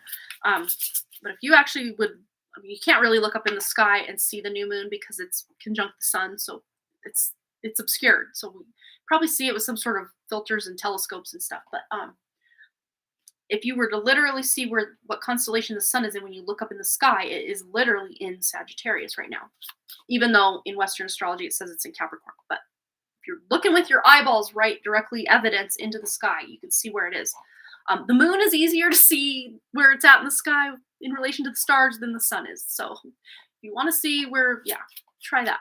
Okay, let's get into Katie's question. Will February be a better month? She's just been having such a heavy time and not really seeing any tangible change. So let's see if February will be better. The return, own your mastery. So you're going to be returning, or the energy itself is going to feel like you returning to more of a prime time from your past. So if it is like a past project, a past friendship, a past something energetically from the past is coming back full circle. But this is for you to really shine this time, where before maybe you fizzled out or things didn't work the way you wanted them to, or they didn't go as far as you wanted them to. This time things are going to, again, I see like that bow and arrow analogy of it being, pulled back to be then released. So let's see specifically if February will be better for Michelle. Oh, have a good night, Katie. Oh yeah, Capricorn for Western, my 5th house either way, which explains so much really. Right, nice. All right, February be better. Tuning in to Michelle's energy. Yeah, 8 of Swords. So, okay, here's the caveat. All change usually, unless it's some big external event, usually the biggest changes we go through come from within us, or this like kind of inner voice or inner calling to make a change that starts within, and then we start seeing it reflected outside of us. Not always the case, but I think in this case, it's going to be a mindset shift from I'm stuck, I'm stuck, I'm stuck. And especially if you've been really feeling that heaviness or stagnancy or stuckness, this is just, the 8 of Swords, yes, it's not the best card to get, but yet at the same time, it's a great card to get because it reminds you have way more power over the situation, way more power over how the month of February will go for yourself than you're giving yourself credit for. So if you do feel like things are heavy, things aren't really changing in a tangible way, this is about going and trying new things or going in a direction that just feels new, or at the very least neutral. This could look as simple as trying a new restaurant, or, trying a new recipe at home if you're trying to, cut out all the, fast food and restaurants and stuff. Trying something new, because when you can shift out of stagnancy and stuckness and sameness, you try something completely new, that will get the ball rolling in the direction of things are moving a new way. And I want to get a clarifier on this 8 of Swords. When you start to try new things, shift new ways, shift into new directions, what will come of that? Okay, so we have Hanged Man. So energetically speaking, it almost does feel like this lock on forward momentum. So let's see what this is indicating. it's not just your mindset. Yes, that plays a part, but there are also external forces locking this energy in place for you. Almost make you feel like you're running a hamster wheel, like you're putting in all this work, but you're not. You're literally in the same spot. Um, so I want to see if this is someone energetically has some sort of hold or jealousy. Because even if people don't mean to, they can, like jealousy is such a nasty energy because if we are jealous of someone or someone's jealous of us, it's like they're throwing curses at us without realizing it. Or maybe they are realizing it and that's what they're doing. Let's just see if there's something like that energetically that's interfering with Michelle being able to move forward or feel a lightness of the energy. Yeah, there's something external to you. Normally, this is such an internal card because though we were asking about some external force that's got some control here. And the strength card is indicating absolutely there's something outside of you that you're maybe unaware of. Let's see how Michelle can get aware. How Michelle can get aware of what it is or who it is or what's going on here that's keeping her in this cycle. 4 of Wands. So again, I don't see that this feels more subconscious. So it's someone that lives with you in the home. And I don't see that they're trying to keep you stuck or sabotage you in any way. This is feeling more just because this is the way it's always been, this is the way it is now, and the way it will be for a while. So it's almost just people are so set in their ways or stuck in routines or, same stuff, different day, that this could indicate looking like being able to move would completely shift this energy. And I get a very similar vibe when I tune in for Cheyenne and Vicky, who still live with their dad and some of the brothers. And they desperately just are ready to get out of that housing situation. But where they live, housing prices have really gone up and it's going to be difficult. So this to me feels like even if you are just I don't know. I don't see that it's your mom like trying to sabotage you or anything.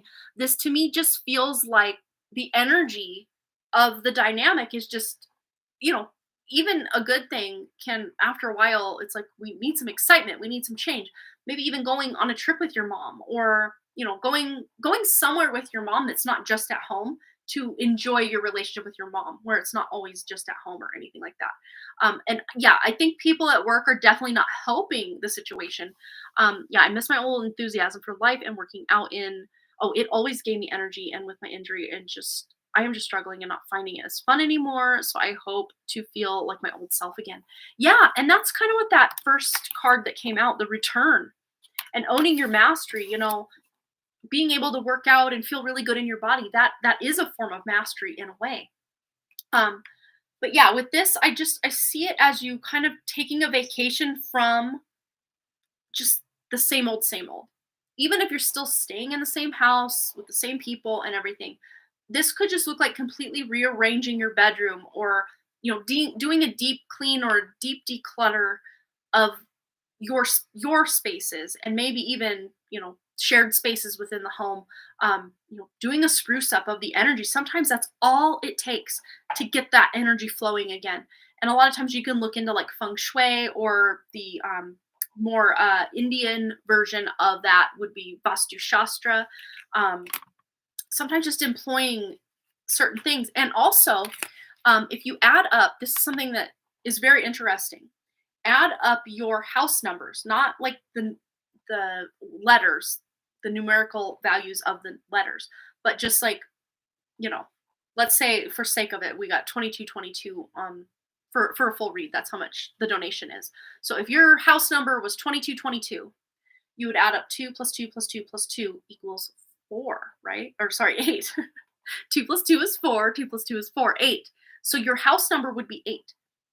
So if your house number isn't conducive, you did that the other day, your house number is 5. Well, 5 a lot of times can throw a wrench in someone who wants to create stability or to start leveling up because it can sometimes be very chaotic or a lot of change happens. Or I know you're feeling kind of stuck. So that's kind of interesting that the 5 energy somehow seems to be different or interfered with. Like my house numbers add up to a 7 and I'm ready for some creativity. So what I did, You can try this out, Michelle. Um, think of, look up the other house numbers and what they mean, and find one that you think is conducive to the direction you want to go. So if you want to find love, making your house number add up to a 2 would be perfect. If you want to like have more spirituality in your life, having it add up to a 7. If you're wanting to feel enthusiastic and fun, 3 is a great number for creativity, for enthusiasm, for friendships, for being busy and getting out of the house. That's the number I chose, because I want to just bring more happiness and fun and liveliness, because the 7 is great, but it can feel very, even when we're all in the house, it's like we all kind of, 4 of us go to our own corners and go do our thing. And no matter, like, it's like, okay, we're gonna do game night, and then before you know it, one kid is like, this is boring, or the other one's like, he cheated, or and before you know it, everybody's just going to their separate ways. And I'm like, I'm done with this. I want us to get together. I want us to have more fun. Creativity, if it's hit and miss at times, the kids are like really creative for a while and then they don't want to do it for a while. It's like, so what you do is, because my house adds up to a 7, I put the number 5 on a sticky note, and then I put it in the top left corner of the, inside portion of my front door. My house numbers are like right out the door from that number. So now you add up all my outside house numbers to a 7, and then that number on the door, which is 5, that adds up to 12, which adds up to a 3. So try that. Try to add it up to a 3, or if you want to go do some research and find a better number for the direction you want to go with your life, finding love, to add those house numbers up to a 2 would be good. Really up your career, an 8 would be good. 4s can be good for career as well, though. 1s could be amazing for career. There's a lot of different numbers and pros and cons to each number, I'm sure, but try that out. Let's just see anything else. Anything else Michelle needs to know about making February more lively and more what she wants. Okay, there we go. Yeah, maybe do some of that numerology change and just see, and cleaning, cleansing, clearing, rearranging of the physical stuff within your bedroom or your home. That's going to get some things flowing, because we have here now actions being taken. So even if you still feel like you've been in these planning stages and things just aren't going, there's a breakthrough. There's definitely a rainbow after a stormy season coming for you in February. So it's definitely going to be better than January energy has been for you. And tonight, actually, tonight it's the dark moon, which means it's the day before the new moon. And this is a really great time to just let go of or release that old energy you're just sick of bagging, carrying around, dragging around as baggage. And, setting intentions for, letting all that go, and then setting intentions on the new moon for something better to come along, or even you to put in that effort and focus to make things better. Yeah, I'll try to declutter. I'm open to moving too, so having my own space would be fun to decorate and express myself more. Yeah, and I mean, if you could literally move out of the place you're currently in, that in and of itself would just completely blow down the doors of just feeling locked in a room or very heavy energy. This would just completely blow the doors off that heavy energy. And again, if it's not feasible, or it's take too much time or whatever, and you just want to have a better February, just rearranging, doing some cleaning, decluttering, and maybe shifting the house number. And I would say give it some time to, I put that 5 on my back on my front door. Let's say that was Saturday, and I'm already like flowing with ideas of like creative projects, just like personal fun projects, nothing like work related. But I also went back to my writing, which I had kind of taken most of December off from. So it didn't take long, but I would say give it some time. Don't think it's all going to happen overnight, although it can. Things can shift overnight. I'm seeing it in my own energy field that I'm so ready to just really express my creativity more than I had been. And 3 is a very creative, expressive number. So yeah.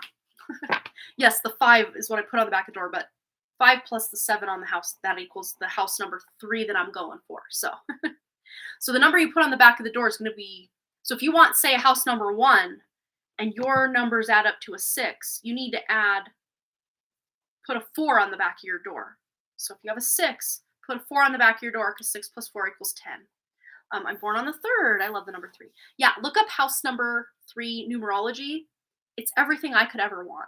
I'm like, why didn't I think of this sooner? Although the one downside to a 3 for someone like me that loves some alone time is I might be interrupted a lot with my alone time, which I want to say already happens anyway. My kids just will not leave me alone when I'm in the bath. They're constantly knocking on the door. I need this out of there. Can you get me this? Leave me alone. I'm taking a bath. Yep. All right, Michelle. I hope that brought some guidance and clarity. But yeah, February already feels like it's gonna be a weight lifted. But as far as you go, with other people's energy, again, I don't feel it's intentional. And even the people at work that you feel maybe a bit of nastiness or jealousy from, I don't see that they're trying to bring you down or anything. But again, sometimes just people focusing on us in negative ways can affect our energy. But you can clear your energy and any cords, and you don't have to know who's, anchoring into your energy. You don't even have to know people's names or faces. Just setting that intention that anyone that's hooked in that does not need to be here needs to go. And you can do that clearing or cleansing however you want to. Because you coming up with the intention and the ritual, or however it is you do it, a spell or whatever, is going to be more potent or powerful than anything you could read out of a book or whatever, because you're the one using your intuition to tune in what's going to work best for you. So try it out and see what you get. All right, you guys. So I'm going to double check that we didn't have any other donations. I don't want to leave anyone hanging. We are caught up. All right, you guys. It's been, almost 3 hours. Another almost 3-hour live stream under our belt in 2 live streams now. Wow. We're going the distance.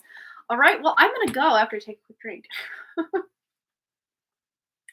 Well, you all have a wonderful rest of your evening or morning or afternoon or whatever time it is where you're at.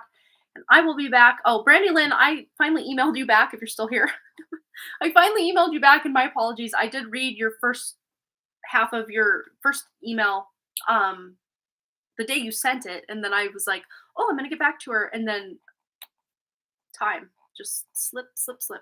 So I finally did it today, and yes.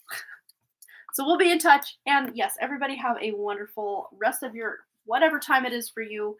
And I will see you guys on Friday at 11 a.m. Mountain Time, right back here at Harmony Portal Tarot. So thanks again so much for all those likes, comments, shares, subscribes, donations, and all the things.